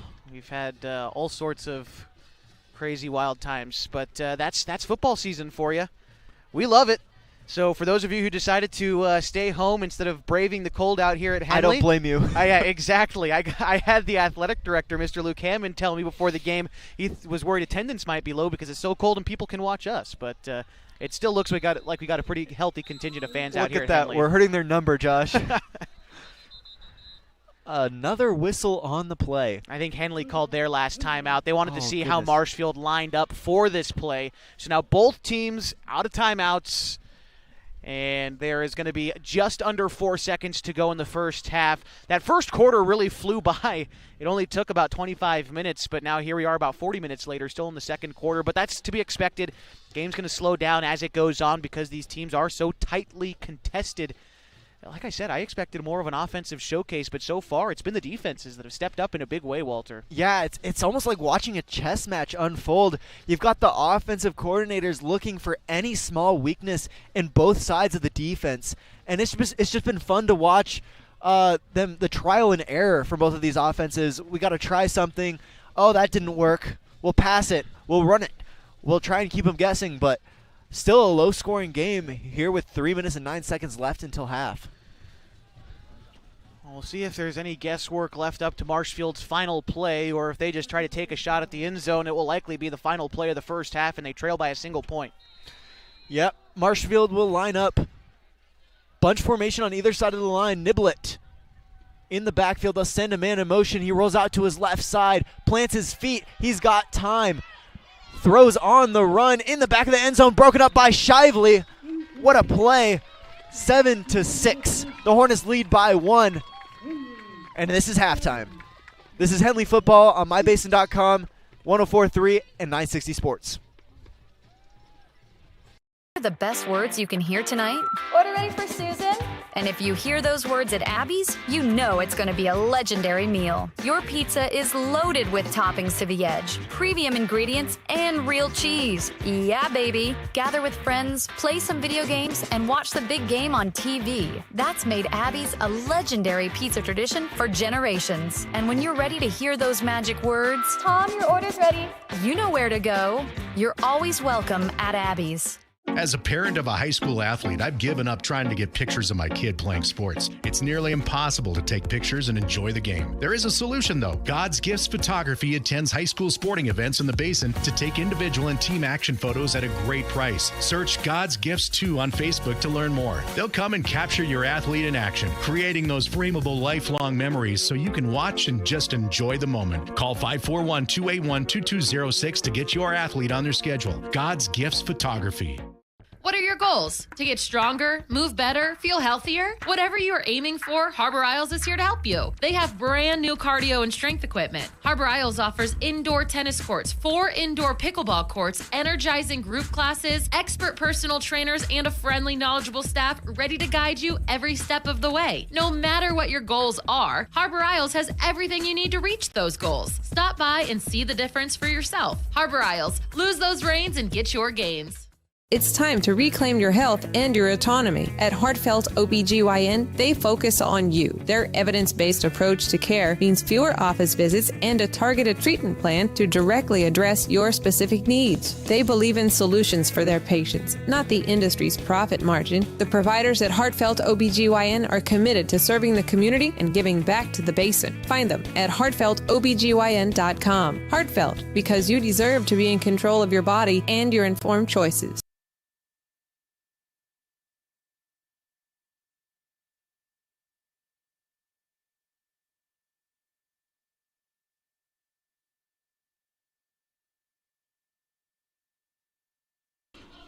Welcome back to Henley Football on mybasin.com, 104.3 and 960 Sports. The Henley Hornets lead 7-6 against the undefeated Marshfield Pirates. The Henley Hornets host them here at the Hornets' Nest for homecoming. It's been a really great game so far, tightly contested, obviously, only 1 point separating these two teams. Talked about how good the defensive adjustments have been, and really I don't know if it's been coaching adjustments so much as it's just been good individual play on defense. For Henley, you've had guys like Trapper Kundal, Handsome Townsend step up in big ways. Connor Shively with some great play as a corner down the stretch, especially on that last drive to deny a touchdown pass for Marshfield in the closing seconds of the half. Henley should be real proud about how they played, and right now they're leading at halftime against a team that's unbeaten, ahead of them in the rankings, and I don't know if anyone's led Marshfield at halftime this year yet, Walter. Henley's looking good. Yeah, like we talked about, two great defenses. It's been a great defensive game, and we've seen some good play out of Joe Janney and Enoch Niblett. Like we said, battle of the quarterbacks, battle of the defenses. Enoch Niblett leading that drive down to about the 20-yard line within a minute. He had a couple of great passes, able to get his receivers out of bounds, and almost scored on that play if it had not been for Connor Shively breaking up that touchdown pass. Yeah, for Marshfield's sake, you made a really good point about Niblett being able to lead a couple of drives. You talk about the drive summary for Marshfield. They had a drive that began late in the first quarter that was 11 plays in 5 minutes, and they fumbled in the red zone. They came away with no points on that drive. Same with the drive to end the first quarter. You go about 60 yards in 6 plays, a minute and 10 seconds, and you still can't score at the end of the half. So I think Marshfield certainly feels like they left points on the board against Henley in that first half. They're going to come out with some kind of vengeance against the Hornets. They just have to quell it. Yeah, absolutely. The Hornets defense stepping up when it matters in the red zone. And a great run from Joe Janney to lead that touchdown drive. Earlier in the second quarter we saw he had a great pass to Montag after that. That got called back. He had another pass to Montag again, I believe. Maybe it was Rias. And then Brunick was able to score from there from the 5-yard line. Great drive for the Hornets, and that put them up by 1. Yeah, I think Henley, I don't want to say they're lucky to have a lead, but so many things were going against them in that first half. Not only did Marshfield come up empty on a couple of drives that they probably should have had points on, but Henley also hurt themselves in a big way with penalties. Yet, despite all that, they still have a 1-point lead at halftime. It's an uncomfortable lead, though, Walter. It's an extra point difference. You can get that back on a 2-point conversion if Marshfield is crafty enough. So, an unsafe lead for sure, but it's been a great game so far. Like I said, not exactly what I expected, but I'm certainly here for it. A 1-point game at halftime. Couldn't ask for anything better than this. Yeah, if I'm not on the edge of my seat because of the cold, I'm on the edge of my seat because of the suspense between these two teams. Very balanced, very fun to watch. Yeah, exactly. Or we're standing because it's been that kind of game so far. We've had quite a few fans get up on their feet for some big plays here tonight, and I certainly don't think that we've seen the last of it. Walter, it is homecoming tonight, so we've got the homecoming court down there on the field right now. I can't quite make out everyone who's down there, but with it being homecoming, we do have a little bit of a longer halftime tonight. That being said, for those of you listening on the radio, we've got a couple of interviews queued up for you with some of our great clients who've supported the sports station through our growth and our support of Henley football. We're going to share with you some details about our clients, our wonderful sports boosters, during halftime. So we're going to step aside real quick. When we come back from our break during halftime, we're going to tell you what all this means when we take a look around the state and get ready for the postseason, which is only a few short weeks away. That's all coming up as we continue your halftime show tonight from Henley High School. The Hornets lead the Pirates 7-6 on 104.3 and 960 Sports and mybasin.com.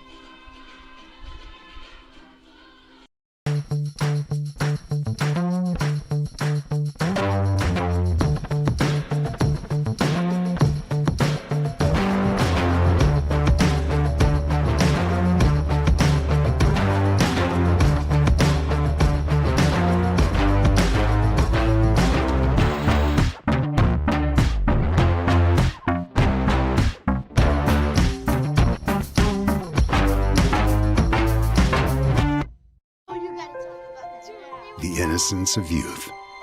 Is there anything any better? But soon they'll be in high school and facing all the same challenges you faced. How to make friends, how to fit in, how to be cool. We want our children to have everything they'll need to live fulfilling and productive lives.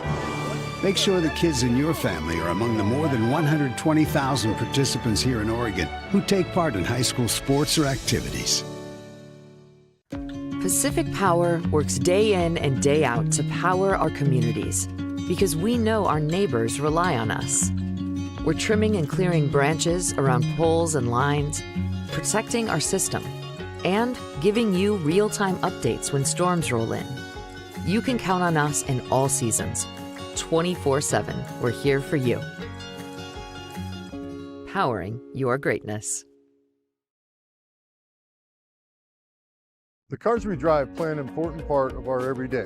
Whether we're going to work, dropping off the kids at school, or maybe even on that first date. Vehicles we drive play an important role in all of that. And that's why at Clown Falls Subaru, we are so passionate about getting you the long-lasting vehicle that you will love. When you come to our store, you'll find that every department is dedicated to caring for our customers, which is why I can proudly send anyone here knowing that they will be treated like family. Stop by and say hi. When you come to Clown Falls Subaru, you're coming home.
Josh Eldridge and Walter Hartley back with you on mybasin.com and 104.3 and 960 Sports for Henley football. They lead the Marshfield Pirates at halftime, a score of 7-6. This game meaning quite a lot as we take a look around the Skyline Conference and find that both of these teams are atop the conference. Right now, Marshfield is unbeaten, a 7-0 overall record. They are 3-0 in league play. Henley, of course, also 3-0 in league play, 4-2 overall on the season. North Bend is 3-4. They're in third place in the league, 2-1 in league, 3-4 overall. Hidden Valley behind them, 1-5 overall, 1-2 in league play, and Ashland 1-5 overall, 0-1 in league play. Now the top three teams from our league will make the postseason.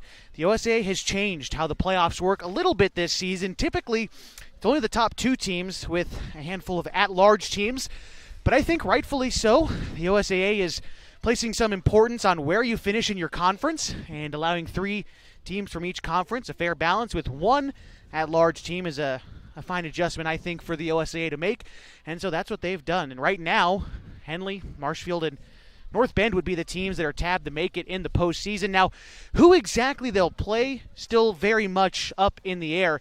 As we take a look now and just run you through who the top 16 teams in Oregon are right now And Cascade is actually the number 1 team. They're also undefeated. Scappoose, 6-1. They're actually ranked 2nd right now in the state standings. Marshfield is 3rd.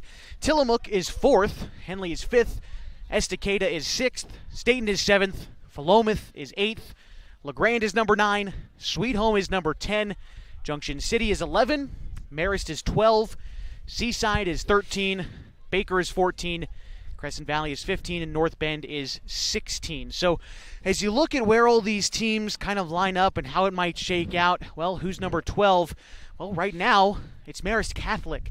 And so if the postseason started today, you'd get a rematch of not only the last 2 state championship games, but also week 1 of this season between Henley and Marist. Again, still a lot left to be decided.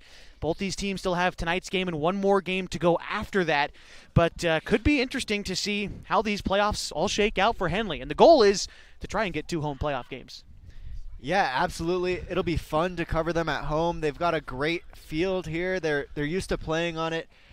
Beautiful backdrop. And Henley has played their best football at home this year.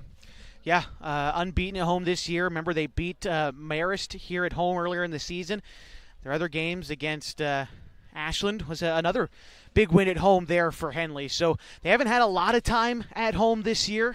In fact, 4 consecutive weeks on the road midway through the season.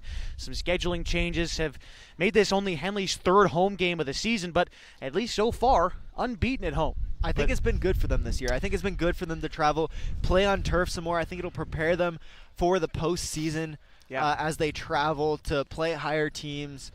Yeah, and for the state, do you know what the state championship is going to be held this year? It typically changes, and usually it goes on what's a good neutral site team for this, or neutral site for the schools. So last year, the state championship was at Spiegelberg Stadium in Medford, so that's where you meet in the middle for Eugene and Klamath, I suppose. The semifinal is usually a neutral site game too. Last year, Henley played Cascade in the semifinal at Grants Pass High School. So it really depends. They play the championships a few different places. Like when Henley won the championship in 2023, it was played at, I want to say it was Caldera High School, one of the high schools up in Bend.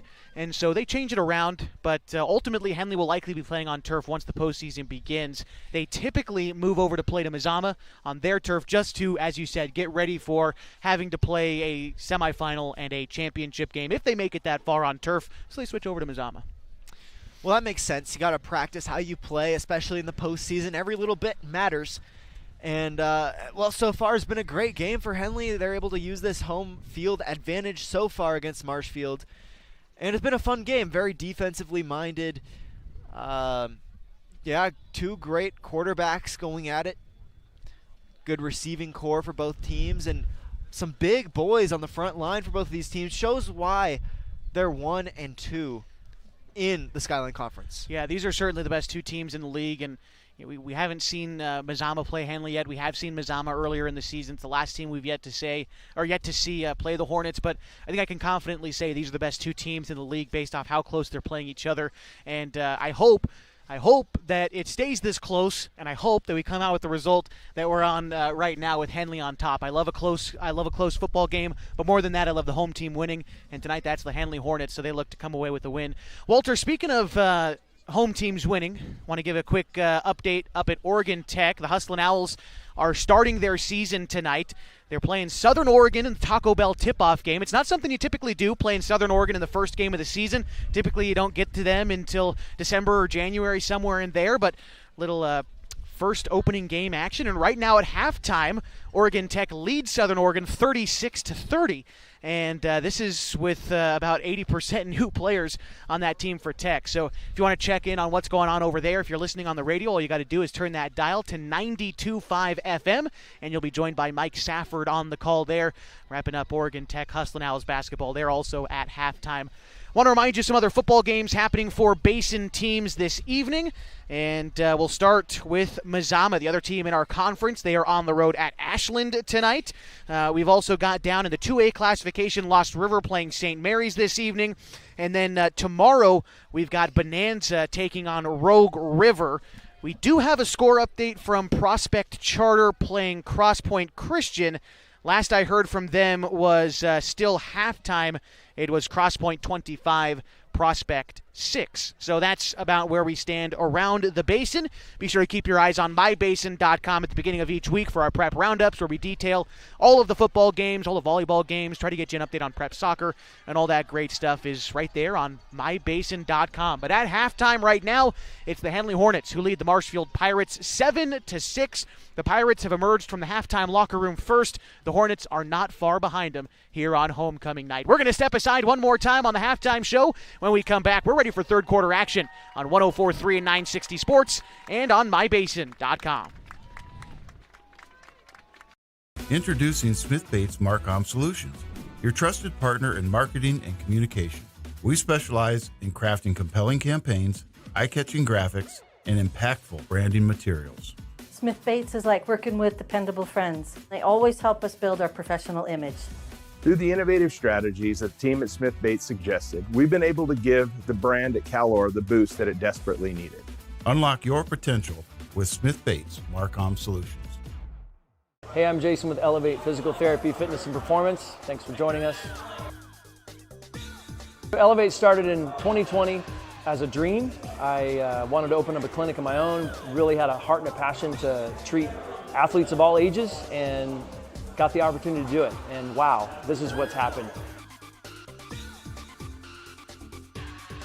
One of the best parts of this job is that we get to work with all the student athletes on field, at their contests, at their games all around the county. Specifically when you're working with dancers, right? We've got like particular ways of movement that we don't want to necessarily correct, because dancers have a very specific way of moving that's important for their athletic performance. At Elevate, we're here to get you moving and keep you moving, no matter if you're 8 or you're 80. Feel free to give us a call at 541-887-2030. What are your goals? To get stronger, move better, feel healthier? Whatever you are aiming for, Harbor Isles is here to help you. They have brand new cardio and strength equipment. Harbor Isles offers indoor tennis courts, 4 indoor pickleball courts, energizing group classes, expert personal trainers, and a friendly, knowledgeable staff ready to guide you every step of the way. No matter what your goals are, Harbor Isles has everything you need to reach those goals. Stop by and see the difference for yourself. Harbor Isles, lose those reins and get your gains.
So Angie is who you see right when you walk in, probably, and then there's Amber, who sits kind of in front of Rob's office. Oh, and they're usually together? No, you're thinking of Melissa also. Melissa and Amber sit right next to each other, and then Angie's who you see right when you walk in. How many girls are there? 3.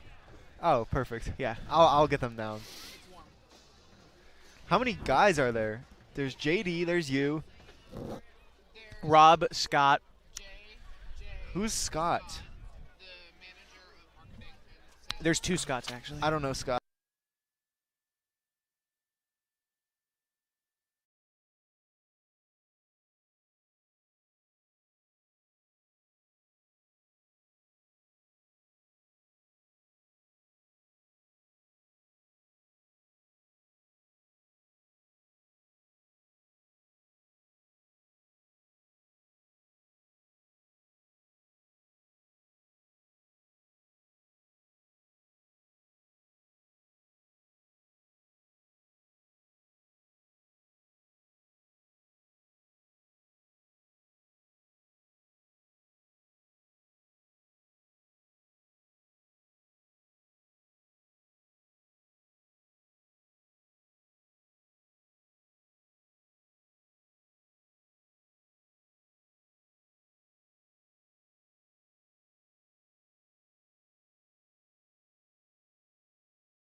On their homecoming night, the Hornets lead 7-6 with 4 minutes and 58 seconds left in the third quarter. The Marshfield Pirates are on the 4-yard line, 4th and goal.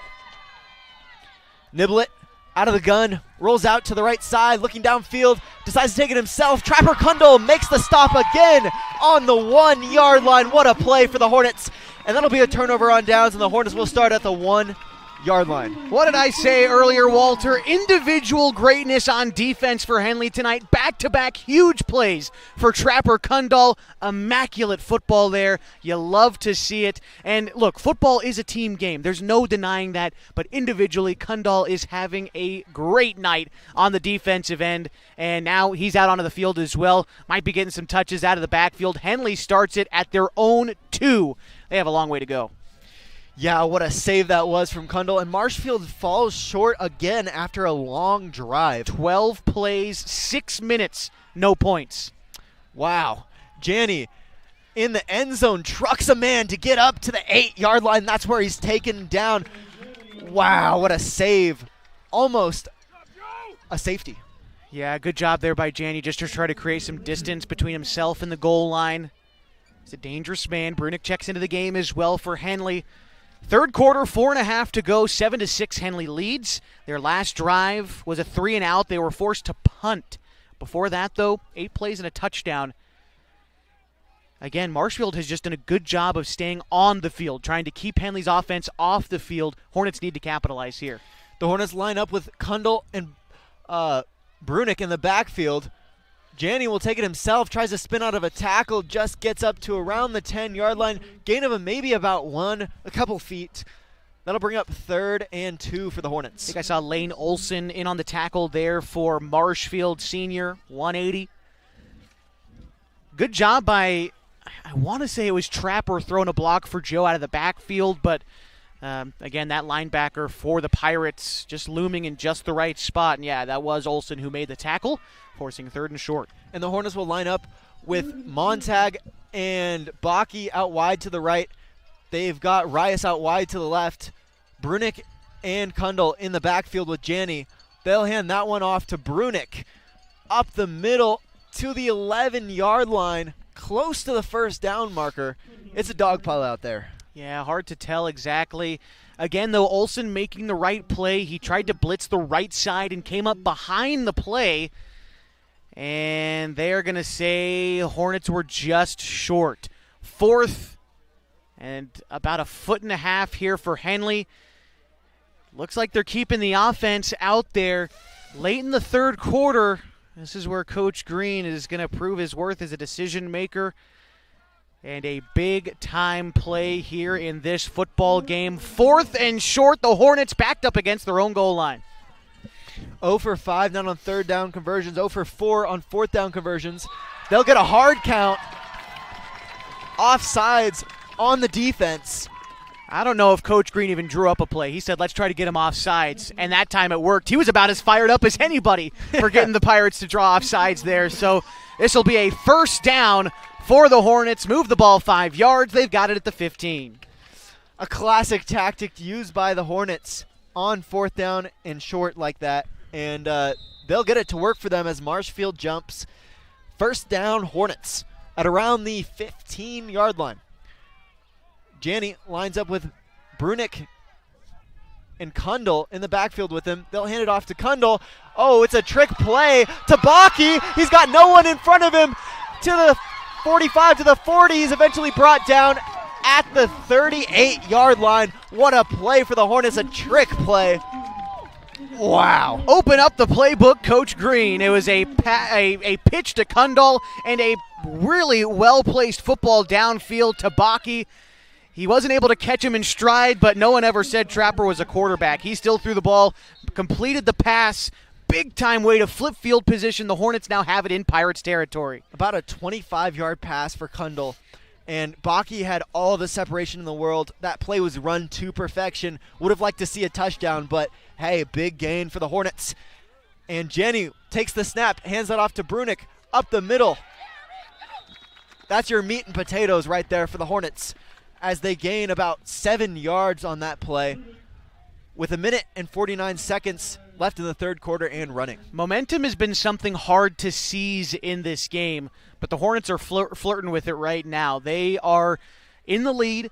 They've just completed a big play, and now they're pounding the football up the middle with a guy who I think should be all-conference, potentially all-state, in Jeremiah Brunick off the right hip of Janney here. It's a solid game plan.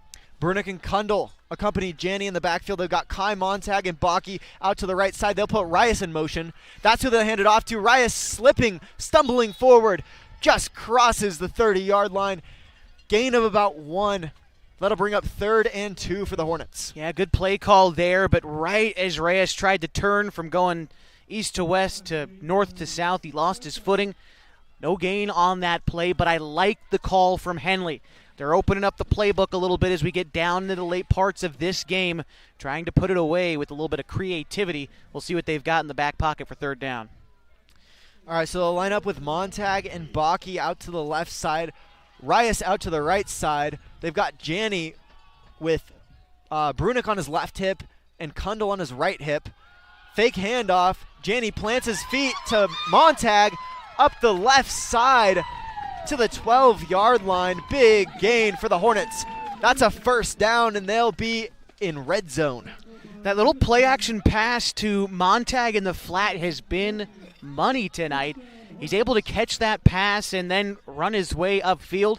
Doesn't need a ton of blockers because he's a load to bring down and able to earn the Hornets a 1st down there. Now inside of 20 seconds, we could be looking at just one more play until the 4th quarter if the Hornets decide to run one at all. 13 seconds and counting. What a play from Montag that was to put them at the 11-yard line. So it'll be 1st and 11 for the Hornets. That's the end of the, 1-0. Now that's the end of the 3rd quarter. We'll be right back heading into the 4th quarter for Henley football between the Henley Hornets and the Marshfield Pirates on Henley homecoming night on 104.3 960 Sports and mybasin.com.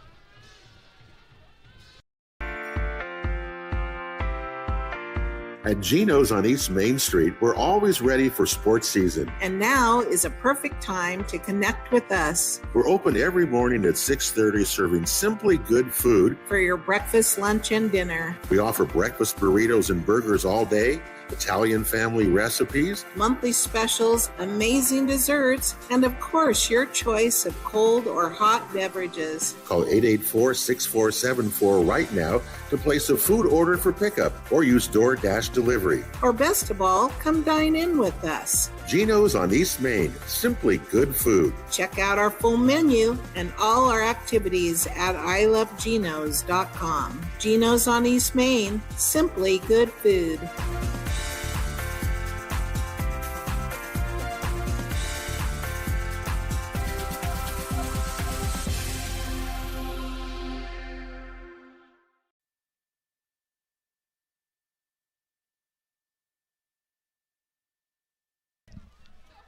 Welcome you back to Henley football on 104.3 and 960 Sports and mybasin.com. 4th quarter action begins now, and it's a 1-point ball game. Henley has it 1st and 10 in the Marshfield red zone at the 11. It's a keeper to Janney. He runs to the near side to the 10, stutters at the 5, into the end zone. A Hornets touchdown to start the 4th quarter, and they lead 13-6 against the number 3 ranked Marshfield Pirates. What a play for the Hornets to put them up by a touchdown. This is exactly what you want from the Hornets, icing the game just a little bit to start the 4th quarter. They'll be up late in this game. Up right now by 7. They're going to try to make it 8 with an extra point here, 13-6, only 9 seconds into the 4th quarter. Rias 1 for 1 this game from the PAT, looking to make it 2 for 2. To hold for Henley is Jesse Smith. The kick is up, and it is good. The Henley Hornets lead by 8 with 11:51 to go in the 4th quarter. Back after this on 104.3 and 960 Sports and mybasin.com. Introducing Smith Bates Marcom Solutions, your trusted partner in marketing and communication. We specialize in crafting compelling campaigns, eye-catching graphics, and impactful branding materials. Smith Bates is like working with dependable friends. They always help us build our professional image. Through the innovative strategies that the team at Smith Bates suggested, we've been able to give the brand at Calor the boost that it desperately needed. Unlock your potential with Smith Bates Marcom Solutions.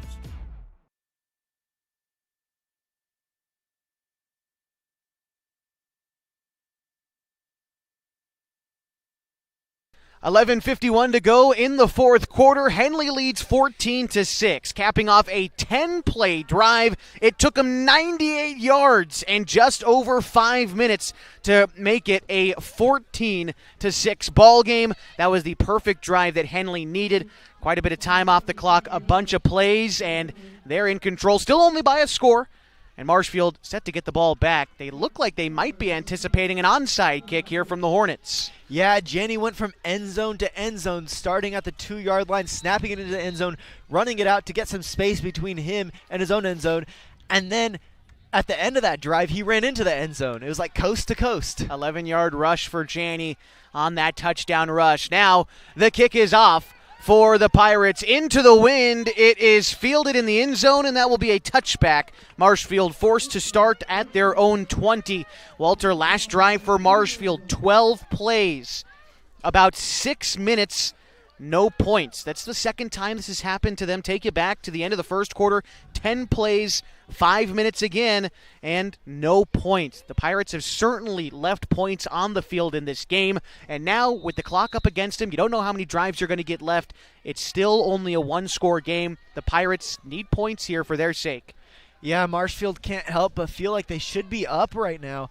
After 2 unsuccessful long drives, they'll look for another long drive. Starting at the 20, they've got about 80 yards to go, and that's where they'll take it. 1st and 10 here for the Pirates. Empty backfield, 5 receivers out for Niblett. He just takes it right up the middle himself for a gain of about 5 yards, just falling forward.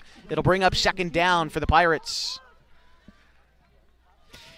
Yeah, empty backfield. We saw that. We saw Marshfield trust Niblett to run it without a lot of blockers, just like that 2-point conversion that they had back there. They had no one in front of him except for the center, and so Niblett will gain about 3 yards. Enoch Niblett going to have to be the motor here for the Pirates late in the fourth quarter. 2nd and 5, he takes a low snap, looks for a quick slant route, hits the hands of his receiver Tice, but it falls incomplete, and it brings up 3rd and 6. Yeah, that would have been a big play for the Pirates. They'll have another 3rd down to try to complete here. They're 1 for 3 from the 3rd down, so we'll see where this takes them. Haven't had great success on 3rd down tonight. Credit to the Henley defense, being able to get off the field. That's been bend, not break tonight for Henley, and they have certainly not broken yet. The only touchdown of the night so far was a long rush from Whitcomb for the Pirates. Here we go, another empty backfield for Marshfield. Niblett rolling out to his right. He stops, now looks downfield, well overthrows his man, and that will bring up 4th down for the Pirates. So now they are 1 for 4 from 3rd down. A big 4th down conversion. You got to wonder, when is all the territory 4th down territory for the Pirates? Yeah, it depends on how much they trust their defense. It looks like they're getting ready to punt, and they're going to try to stop Henley to get the ball back. This is where you start to see that chess game you talked about in the first half rear its head again, Walter. It felt like maybe a bit of a feeling out process in the 3rd quarter. What adjustments have you made? What adjustments have I made? Henley scoring their first points only 9 seconds into this 4th quarter, and they're about ready to get the football back. It's 4th and 6 here for Marshfield, and they are set to punt. Snap is a clean one. The punt is up from the 15. Goes out past the 50 to the 45. It'll kick out of bounds at about the 42-yard line, maybe a little bit further upfield. Henley will have decent starting field position as they take over with 11 minutes remaining in the ball game, up 14-6. Yeah, this is certainly better starting field position than they had last drive from the 2-yard line. We'll see what Henley can pull out here. We saw a couple trick plays earlier. I'd love to see some here, up 1 score. We'll see if they keep it on the ground to run the clock out. Yeah, we've had Kundal throw a pass. We had some nice play action here for Henley. I think it's too early to focus on draining the clock more than the Hornets want to take off the clock. They'd love to add 6 points here on this drive, and they take it 1st and 10 from the 44-yard line as they drive from left to right with the wind at their back. Trips set up to the near side with Brunick in the backfield with Janney. Here's the snap. It is a handoff to Brunick. Bullies his way up the left side. The ball pops free. Marshfield thinks they have it. And coming up at the bottom of the pile, it looks like they do. The Pirates regain possession on a fumble with 10:55 to go in the fourth quarter. Touche, Marshfield. They had that fumble earlier in the second quarter, I believe it was. Henley was able to capitalize off of it, and this time Henley fumbles it. And Marshfield will have it in Henley territory. They'll take it 1st and 10 from the 46. In Henley territory, they've got 3 receivers to the near side, 1 out far to the right, and off the left hip of the quarterback is the running back, Caleb Fox. That's Tice. Play action pass looking to the near side. The pass is caught, but nowhere to go. And taken down at the line of scrimmage is James Stewart. 2nd and 10. Yeah, great play from the Hornets there. James Stewart, like you said, read that screenplay, able to get downfield and make that tackle for a loss. Marshfield now behind the sticks. Yeah, that was actually a loss. I didn't quite know if he had lost or got back to the line of scrimmage, but actually a loss of about 3 yards. Make it 4. It'll be 2nd and 14 officially here for the Pirates. They snap it right at midfield. Similar formation, except this time the 3 receivers are lined out to the right. Niblett receives the snap, rolls to his right, looks across the middle of the field. The pass is caught. It's brought in by Whitcomb. He dodges one defender. Down the middle of the field past the 20, and that's where he's taken down. And a first down for the Pirates. They've got it back in the red zone. Wow, what a play for Niblett as he was running and then threw across his body in the middle. That's the second time we've seen him do that and complete it. He's very good off the pass. Very good play for Niblett. Good job, Marshfield. Yeah, those are risky plays to run when you try to throw it back across your body. But like you said, Marshfield's able to do it, but it looks like there's a player down on the field.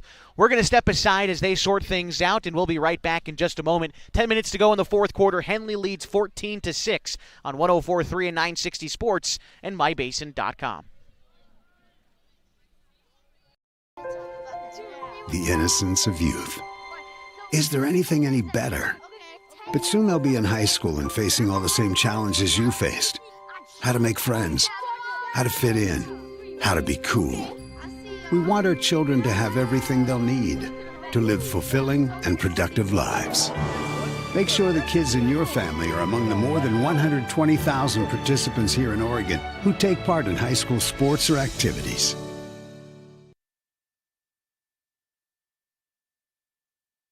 Well, we've sorted out the injured player down on the field, and it looks like we're back and ready for football. The Marshfield Pirates will have it 1st and 10 from the Henley 19, and they trail the Hornets 14-6 as time ticks away. Clock is restarted inside of 10 minutes to go in the ball game. Tice lined up to the left side of the quarterback, Niblett. 3 receivers to the near side, 1 out far to the right. And here's the 1st and 10 play. It's a low snap. Niblett rolling out to his left. Looks across near the number marks on the side of the field. Intended receiver was Fry, but it falls incomplete. 2nd and 10. Yeah, Baki and Reyes both diving on that play, trying to make that catch. Not quite able to. Man, the result of a low snap. That was a tough play for Niblett to make. He was on the run again. That'll bring up 2nd and 10, for the Marshfield Pirates. Clock stops for the Pirates. 9:40 to go in the ball game. They have used one of their timeouts. Not quite in the position where you're ready to start burning those yet. You'd rather hold on to them. Here they go. 2nd and 10 for the Pirates. The running back Tice lined up behind the quarterback this time. It's a load option. The ball goes behind the running back. It's a fumble. He has to fall on it way in the backfield. This will bring up 3rd and about 17 for the Pirates. The option going awry, and the Hornets capitalizing because of it. Yeah, that pitch, you saw Niblett just feel a lot of pressure from the front guys of Henley, and he was almost tackled before he could get that pitch off, and the pitch was just behind Tice. He had to track that down and fall on that fumble. that'll result in about a 7-yard disparity from the line of scrimmage, really. Empty backfield here for the Pirates. 3 set out wide to the right, 2 to the near side. Niblett back to pass. Has time in the pocket. Moves up. Looks over the middle. The pass is incomplete. No flags. Good coverage by the Hornets downfield. 4th and 17. Yeah, Henley was all over that coverage. Man, there was not a receiver that had an inch of separation on that play. Niblett just looking for someone to get the ball off to, not able to do it. And that'll bring up 4th down for the Marshfield Pirates. They have not had a 4th down conversion yet this game. Original line of scrimmage is the 19. Marshfield trying to not let it be 3 empty trips to the red zone tonight. But here they face 4th and 16. Niblett with a running back to his right. Receives the snap. Looks to his right. It's a screen pass. It is caught. Taken down at the side of the catch. And that is a turnover on downs, and the Hornets get the football back. Handsome Townsend with another great tackle for the Hornets, able to save that drive. The Hornets up by a touchdown, and now they'll get a chance to try and put another one over on the Marshfield Pirates. That was a simple center screen play. It's something that was run against the Hornets a number of times so far this season. Against Cascade Christian, it worked. Against North Bend, it worked. Tonight against Marshfield, the Hornets expecting it, and they stopped the Pirates in their tracks on 4th down. And now Henley takes it back over. 1st and 10 from the 25. It took them only one play last time to give the football back to the Pirates. They've got to take care of the pigskin this time around. Here they go, 1st and 10.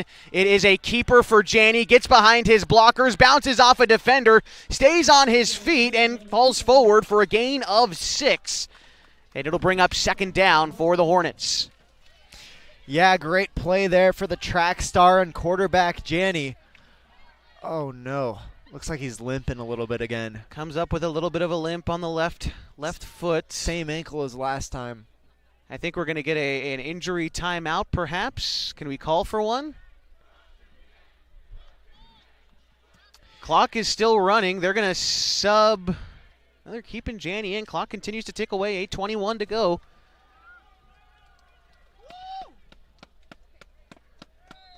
And now we get a timeout. It looks like it will be an official. Nope, it's going to be a Henley timeout. And so 8:14 to go in the ball game. Henley leads 14-6. Want to remind you, tonight's broadcast on mybasin.com is brought to you by Pacific Crest Federal Credit Union. They know that picking the right path can make the journey easier, the distance shorter, and can assure that you end up at the right place. Whether you're dreaming of owning a home or you just want a great checking account, Pacific Crest Federal Credit Union can help you reach your goals. Pacific Crest Federal Credit Union, they're going to be changing their name after the first of the year to Sage Credit Union. Shouldn't change anything for you members out there, but in case you hadn't heard the news, Pacific Crest getting a makeover after the first of the year. What's that thing you always see on food items? Like new packaging, same great taste? Yes, that'll be Pacific Crest. Same great taste. 8:14 to go in the 4th quarter, and Henley leads. We do have Derek Cox into the game. Derek was the starter last week, completed 7 of 9 passes and a touchdown pass as well, replacing Joe Janney, who's a little bit banged up after that last play. Here is 2nd and 4. It's going to be a handoff to the near side to Trapper Kundal. Barrels his way forward for a Hornets 1st down, and a late flag coming here out of the backfield. Yeah, you know, we talk about Kundal being the balance running back, being the finesse guy, but that time he just lowered his shoulder and barreled forward, punching in a 1st down. And we're going to see here the official having a discussion with our white cap. Looks like, you know, if I'm Henley, I'm not worried about putting Cox in there at my quarterback because he played so well last game, completing 7 of 9 passes. He started the whole game, and Henley came out with a win last week. So we've got a personal foul against Henley. Again, this was away from the football, away from the play entirely, so it must have been something someone said as the only thing I could possibly imagine. If there's any good news, I suppose, for the Hornets is that they get to replay first down. And I did also see Joe Janney come back in from the sideline, and he is back in as the Henley quarterback with 8:06 remaining in the ball game, and the Hornets lead 14-6. Just a stinger for Joe Janney last play. And they'll start from some tough field position, but it'll be first down. 3 receivers to the left. Kundal off the right hip of Janney. It's going to be a handoff to Kundal. Loses the first defender and finds a yard to gain after getting hit in the backfield. Here's second down for the Hornets, 2nd and 9. 2nd and 9 for the Hornets. Good play there from Trapper Kundal. Again, another great run. He's been phenomenal tonight on defense and on offense. Props to Kundal. Good job. Yeah, he's had a great game. We're going to see Jeremiah Brunick check in for Henley. He's going to come in place of Connor Shively, so likely a 2-back set coming out here for the Hornets on 2nd down. It's been successful for him tonight, and like we've said, when you got that two-headed monster out of the backfield with Brunick and Kundal, it is so dangerous, and that's how they're going to line up. 1 running back to either side of Joe, 2 receivers to the near side, 1 to the left.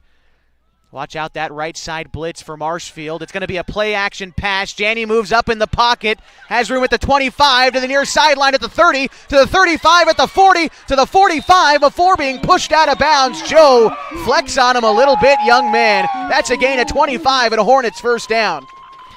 Yeah, the success that Henley has felt all game has started from Joe Janney. Their first touchdown, a big run to flip field position, and now Joe Janney does it again, shows them why he's a track star and why he's such a versatile quarterback.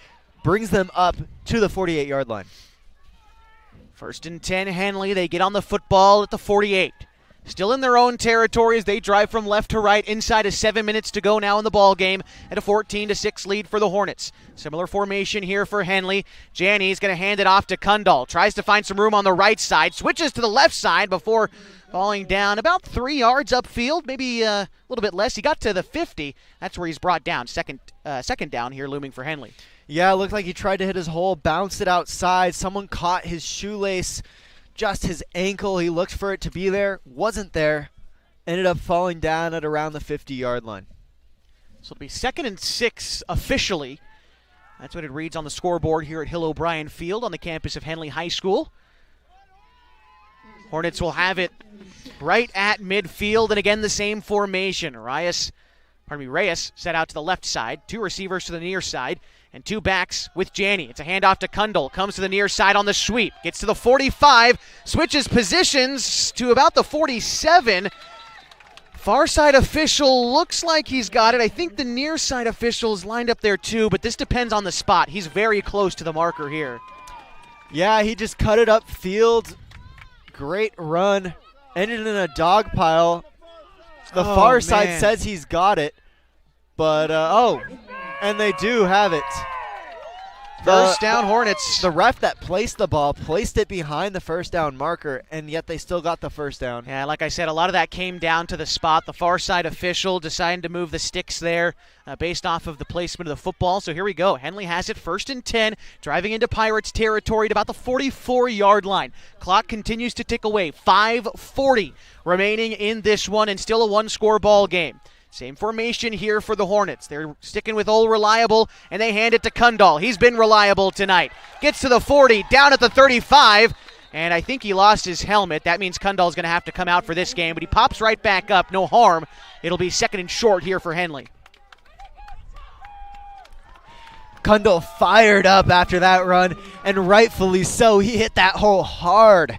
Trucked a guy, just lowered his shoulder, laid him out, and then his helmet popped off after he made it past the 40. It's a good history of Henley running backs wearing the number 4, Walter, and Kundal just the latest installment of that. You take you back to Henley state championship winning teams. Logan Whitlock was their star back, wore the number 4, was a great running back for Henley, and now they've got another in Trapper Kundal. Like I said, he'll be missing this play, but look who's still out there with Janney. That's Mr. Jeremiah Brunick. They've got Kai Montag lined out to the left. They've got Reyes lined out to the near side. Shively is going to come in off the bench as well. Baki lined out to the left. They've got Tripp set up on the far side for the Hornets, and here they go. They need to run this play quick. It's a handoff to Brunick, sweeping on the far side. He's got some room to the 30. He's inside the 25, and he's dragged out of bounds after a first down and a gain of 15, maybe more, and a Hornets first down. Wow, great play calling from Henley there. Middle. Boom, bounce it out to the outside. Jeremiah Brunick showing off a little bit of speed there and a big first down pickup for the Hornets, trying to put over another score on the Marshfield Pirates. A score here this late will be big trouble for Marshfield, especially as this clock ticks away. Inside of 4.5 minutes now. It's an 8-point game. Brunick comes out. Kundal was back in. He stepped back out there for Henley. He'll be lined up to the left side of Janney. They'll have Baki lined up to the near side along with Montag and I believe Shively in the slot. And then on the far side, well, deduction, that's Reyes on the far side. Here's 1st and 10. Hornets content to continue to drain away the clock. They've got to snap it, and it's going to be a keeper for Janney. Spins off of one defender, stays on his feet to the 30. Inside the 50, there he goes! 5, touchdown Hornets! Joe Janney cannot be denied in the fourth quarter, and he puts Henley up 20-6 with 4 minutes to go in this one. What a play for Janney, reminiscent of the last touchdown that Henley scored, which is another Janney rush to the right side of the end zone. What a play for the Hornets to go up 2 touchdowns on the Marshfield Pirates late in the fourth quarter. Trying to make it 21-6. Reyes to attempt the extra point. The hold from Jesse Smith. The kick is up. You bet. The Hornets lead 21-6 with 4 minutes to go in the ball game. That drive for Henley, 9 plays, 5 minutes, and 74 yards, capping it off with Joe Janney's second rushing touchdown of the night. He's hot tonight, so hot. I saw Pete Whistler, the assistant coach down there for Henley, waving the towel at the backside of Janney, trying to cool him off. You're not going to cool Joe off this game, Walter. He's too hot, and he puts another 6 points on the board for Henley. Yeah, yeah. Also 3 for 3 is Reyes on PATs. That's what really put them 8 points above Marshfield before they scored this touchdown. He's been great for the Hornets tonight. And yeah, Janney rush for 2 touchdowns. You had Brunick with a 5-yard rush from the first touchdown. Great play all around for the Hornets tonight with 4 minutes left in the fourth quarter against the number 1 undefeated team, the Marshfield Pirates, in the Skyline Conference. Yeah, it's been 21 unanswered points for Henley. Remember, Marshfield scored our first touchdown of the game with about 7 minutes to go in the second quarter. Since then, it's been all Hornets, and they lead by multiple touchdowns late in this one. It's going to be Balzati to kick things off for the Hornets. He's had a golden boot tonight. He's got 3 back-to-back-to-back touchbacks. This time he kind of floats it out to about the 20. It's got to be fielded at the 21. The Pirates will just kind of fall on it, and they'll take over 1st and 10 officially at the 22-yard line in their own territory. Well, you know what? That's not much worse than a touchback. It's only 1 or 2 yards. Yeah, good point. So great kicking tonight from him. And, yeah, the Marshfield Pirates will have the same field position as they've had a couple times tonight. They've had long drives. Again, we said that the Henley Hornets have really stepped up on defense in the red zone. We'll see what happens this drive. They have been perfect in the red zone tonight. I mean, there's no 2 ways to put it. Marshfield hasn't scored inside the 20. They're 0 for 3 on red zone trips so far tonight. Couple of turnovers on downs and a fumble has hurt the Pirates this evening. Game's not over yet. They've got 2 timeouts, and they can score quick. We know that is one of the highest-scoring teams in the entire state. Niblett on a play-action pass. Has time to throw in the pocket. Looks downfield. The pass is broken up. The intended target was Devin Peterson downfield, but good coverage by Brunick, Shively, and company to force 2nd and 10. Yeah, great coverage there. We've seen great coverage from Henley tonight, this whole night. I mean, that's been one of their biggest weaknesses that we've seen in past games is Henley's pass coverage, because they like to run it a lot, and so they have the big boys on the line, and they've got the great linebackers, but their pass coverage has been lacking earlier. Tonight, they've been great. 2nd and 10 here for the Pirates. Niblett rolling to his right, has time, looks across the middle of the field. The pass is again broken up. Brunick in on the coverage, Shively in on the coverage, denying it. 3rd and 10. Yeah, Sam Bennett as well. Right there in the action, got a hand on the ball. Great play from the Henley defense. Henley pass coverage, like I said, has been great tonight. brings up 3rd and 10. Got to give some credit to the offensive line here for Marshfield. They're allowing Niblett a lot of time to throw, but these incompletions, Walter, you're exactly right. The defensive backs from Henley have been very good as this game has gone on. Marshfield doing everything they can. They're getting the play call in last minute. Here's the 3rd and 10 play from the 22. Niblett takes the low snap, picks it up, rolling to his right, looks across the middle. The pass is caught. A diving catch made by Lane Olson. 12 yards upfield, good enough for a Marshfield first down. What an athletic play to earn a new set here for the Pirates. Yeah, Lane Olson changing directions, diving back to where he came from, and he was like flat. He was completely horizontal in the air when he caught that pass.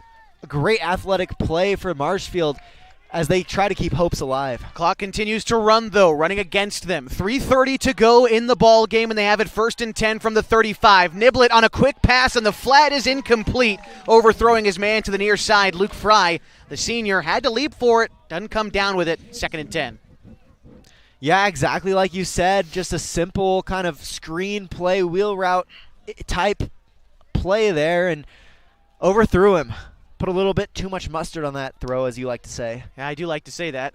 But Niblett trying to reel in maybe some of those nerves. He's a senior quarterback. I'm sure he's been in these spots before. The clock does stop after an incompletion. That benefits the Pirates a little bit. They still have it 2nd and 10. And again, they have 2 timeouts. Henley, for their part, has all 3.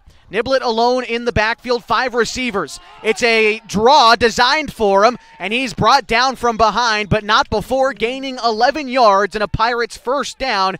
He is down at the 46, still in Pirates territory. Yeah, Josh, that was number 64, Brody Fullerton on the tackle. He landed hard. Good play to stop him, like you said, bend, not break. 1st and 10, Niblett drops back to pass. Fires a dart over the middle of the field. The ball pops free. The pass is incomplete, is what they're saying. A hard hit jarred the ball loose, and it'll be 2nd and 10. Olson took the brunt end of a big-time tackle on that play. Yeah, Josh, that was Jeremiah Brunick, the running back for the Hornets. He timed it perfectly. Man, they call that the hospital pass. Yeah, that is a tough one. And that's one of those things I was talking about earlier for Niblett. That time he wasn't throwing against his body, but he was just throwing over the middle of the field. And unfortunately, that can happen. I'm hoping that this isn't anything too serious out there for him. As we just take a quick pause here to let the injured player get up. It'll be still 10 yards to gain for the Pirates when we come back. Want to remind you as we near the end of this ball game with 2:55 to go in the 4th quarter and a score of 21-6 to stick with us during the post-game show. Tonight we'll name our Pacific Power Play of the Game. We'll tell you what this game means for the Skyline Conference standings as well as the playoff picture at large. So stick around for a little bit of post-game coverage if you are able. Again, want to also welcome a lot of folks I know who've been listening from the coastal area tonight from Coos Bay. Appreciate you for finding our broadcast tonight on mybasin.com and being such great supporters of your team as well. We appreciate you all the same. Thanks for tuning in tonight on a Friday night in the Klamath Basin. Boy, I hope that wasn't something serious. It's never fun to see anyone go down, home team or not. Yeah, Olson is able to walk up off the field under his own power, but I think his bell is rung a little bit. He'll be missing a few plays. Here's 2nd and 10 for the Pirates. They're back and ready to go. They've got it from the 46-yard line, still in their own territory. 2 receivers to the near side, 1 to the far side. It's a misdirection and a fumble. The Pirates do recover. They tried to hand it off in a sweep and then had another guy coming in to sweep the opposite direction. The second handoff is where the fumble occurred. And now again, the Pirates facing 3rd down from way behind the sticks. It is 3rd and 17, it looks like, here for the Pirates. Yeah, shout out to the big men in the middle. That was Venegas and Fullerton able to put the pressure there and make sure they couldn't scoop it and run. Empty backfield, quick pass is caught. Brought down, and there is a flag after the tackle is made. Receiving the pass there for Marshfield was Luke Fry. He's short of the first down marker. He still gained about 10 yards on that catch, but we'll see if we're looking at another Hornets penalty, and the officials are pointing against Henley. And so it looks like the Hornets are the well, they've been disadvantaged by the penalty tonight. Face mask tackle, and, well, up we go. Marshfield, with 2.5 minutes to go in the ball game, will now have it 1st and 10 into Henley territory at what looks to be the 35-yard line. Yeah, that's the Hornets' second face mask penalty of the game. Tough play. Good thing they're up by 2 touchdowns. They have a little bit of wiggle room. Here's 1st and 10 for the Pirates. Niblett rolls to his right to pass, looks quickly to the sideline. The pass is complete as the man steps out of bounds. That's Devin Peterson there on the far side making that catch for the Pirates. It will be 2nd down and about 4 yards to go here for the Pirates. And Peterson did get out of bounds, so the clock stops with 2:13 to go. And the Pirates down by 2 scores. A good sneaky play for Peterson. Looked like he was one of the men on the sideline there, and no one was there to cover him. Here's 2nd and 5. Niblett to pass. Looks to the near side. The ball pops up. It's caught by the Hornets. Interception. He's brought down at the 15, and the Hornets come away with it. Kai Montag with a big pick. 2 minutes to go in this one, and the Hornets have the football. Wow, what a play for Henley's defense. Again, to pressure the quarterback, then get that tipped ball off the helmet of the Marshfield receiver. Kai Montag able to reel that in. The big-bodied tight end, used to catching those balls, pulls it in, able to run with it up to the 25-yard line. Great play for the Hornets. Excuse me, that's the 15-yard line.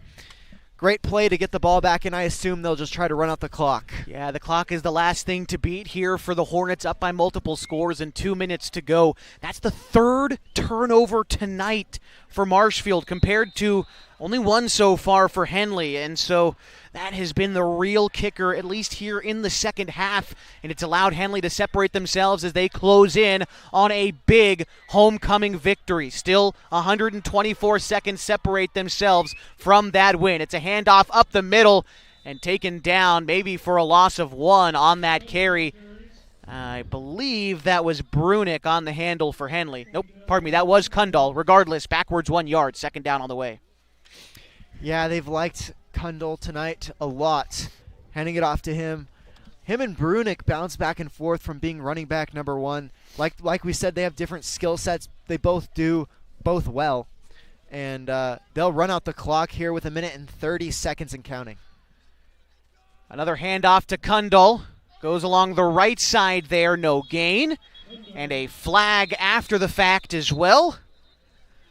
Now that flag will stop the clock, correct? At least momentarily. If it's a penalty against the offense, typically, depending on the penalty, that'll mean it goes back X many yards and the clock resumes. But we'll see exactly. Here's Cooper Roberts. Personal foul against Marshfield this time. And so the Hornets are on a 1st down. And I believe that still stops the clock. Hornets will have to resume it with a play, if I'm not mistaken. Like we said, Marshfield undefeated. Their first, well, this would be their first loss of the year if Henley can pull away with it with 1 minute and 20 seconds and running on the clock. The clock did restart. And so, yes, 1:15 to go. Hornets look to be in victory formation. This is how every head coach wants to end a football game. They'll have to do it at least one more time.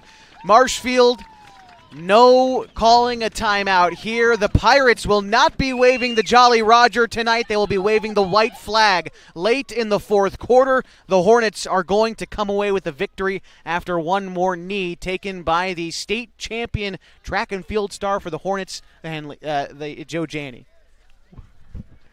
Yeah, like we said, the Hornets just running out the clock, victory formation. Great thing to see on homecoming night for the Hornets. Hornets going to come away with a victory. Let the celebration commence. It'll be a happy homecoming for the Henley Hornets as they come away with a 21-6 victory, handing the Pirates their first loss of the season. 15 seconds to go, but we are going to step aside as the teams line up to shake hands at midfield. We'll be back with post-game coverage tonight, so stick around. A 21-6 final, and the Hornets are victorious on 104.3 and 960 Sports and mybasin.com. The best words you can hear tonight? Order ready for Susan? And if you hear those words at Abby's, you know it's going to be a legendary meal. Your pizza is loaded with toppings to the edge, premium ingredients, and real cheese. Yeah, baby. Gather with friends, play some video games, and watch the big game on TV. That's made Abby's a legendary pizza tradition for generations. And when you're ready to hear those magic words, Tom, your order's ready. you know where to go. You're always welcome at Abby's. As a parent of a high school athlete, I've given up trying to get pictures of my kid playing sports. It's nearly impossible to take pictures and enjoy the game. There is a solution, though. God's Gifts Photography attends high school sporting events in the Basin to take individual and team action photos at a great price. Search God's Gifts 2 on Facebook to learn more. They'll come and capture your athlete in action, creating those frameable lifelong memories so you can watch and just enjoy the moment. Call 541-281-2206 to get your athlete on their schedule. God's Gifts Photography.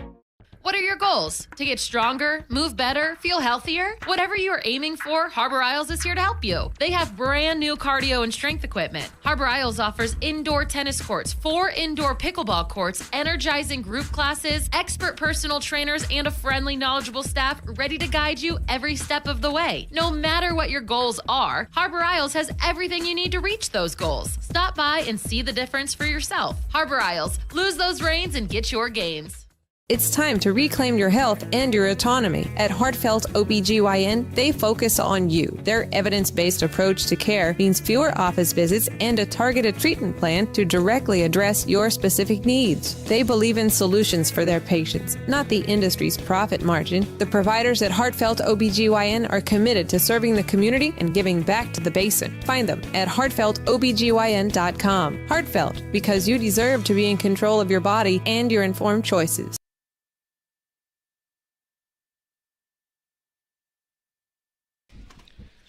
Josh Eldridge and Walter Hartley back with you on mybasin.com and 104.3 and 960 Sports. Final score tonight, the Henley Hornets will celebrate a happy homecoming after a 21-6 win against the Marshfield Pirates. Want to go ahead and pick our Pacific Power play of the game. The Pacific Power Foundation exists to support the growth and vitality of our local communities through charitable investments. Over the past 5 years, the Pacific Power Foundation has donated over $13 million to organizations across the state. Walter, what is your Pacific Power play of the game? Well, usually in a win like this, you'd go with one of the touchdowns. But this time I'm going with the Joe Janney 50-yard rush to flip field positions and set up the Brunick 5-yard rushing touchdown to score the first touchdown and tie the game. Actually put them up 7-6. I'm going to go with the interception that sealed the fate of the Pirates. A Kai Montag interception in the Marshfield red zone. Just added to the story of tonight, Walter. Marshfield just couldn't get it done inside the red zone tonight. Yeah, no, great defense from Henley. Just want to highlight a couple players. Trapper Kundle. Yeah. What a player tonight on defense and on offense, being the main running back tonight and saving one of the touchdowns to put Marshfield up. Another great player on defense tonight, Jacob Bakke. He had great coverage tonight, and Handsome Townsend with another couple of great tackles and reads on defense. 21-6, our final score tonight. We're going to take one more break here on our post-game show, and when we come back, we'll remind you what happens in the Skyline Conference. Take a look around the state as we get closer to the state playoffs, just a couple of weeks away. So stick around as we wrap this thing up just next on 104.3 and 960 Sports and mybasin.com. The Hornets defeat the Marshfield Pirates 21-6. Introducing Smith Bates Marcom Solutions.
Welcome back to Henley football tonight. Final score, Henley winning 21-6 against the Marshfield Pirates.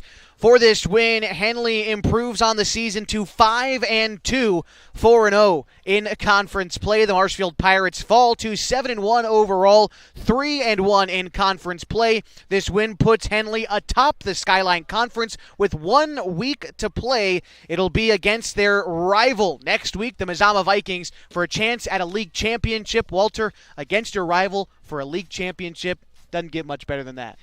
Yeah, that sounds like a great headliner, but looking at their records, I'm taking Henley in that game. Yeah, you never can tell when it comes to these rivalry games. Henley has certainly been the better team so far this season. They'll look to clinch a league championship next week. For the Marshfield Pirates, they are still in postseason contention. They are the second team in the league standings right now, and the top 3 earn a trip to the playoffs, which begin a couple of weeks from tonight. Hornets, with this win, maybe have moved up into the top 4 in the OSAA state rankings as well, which, if they're able to hold on to those top 4 spots, will guarantee them 2 home playoff games in the month of November, en route to what they hope to be a 3rd consecutive state championship appearance. Walter, any thoughts before we wrap this thing up? No, I just want to say that we started off this season covering the Hornets. They beat Marist right here as in their season opener, and what a ride it has been to follow this Henley team, now 4-0 in league. 21-6 the final score tonight. Want to thank everybody who made tonight's broadcast possible. Both head coaches, John Lemons of the Marshfield Pirates and Matt Green of the Henley Hornets. Also big thanks to Luke Hammond, the athletic director here at Henley High School, for calling an audible with us. Had to get ready for what was rainy nights tonight, and it's still raining right now in the basin, and so big thanks to Luke Hammond. Thank you to you for watching us wherever you found us in the state of Oregon or abroad. Thank you so much for joining us for another edition of Henley Football on 104.3 and 960 Sports. We'll be back next week with the regular season finale at Mazama High School. But until then, for Walter Hartley and Caitlin Rodriguez, my name is Josh Eldridge. So long and good night from Henley High School.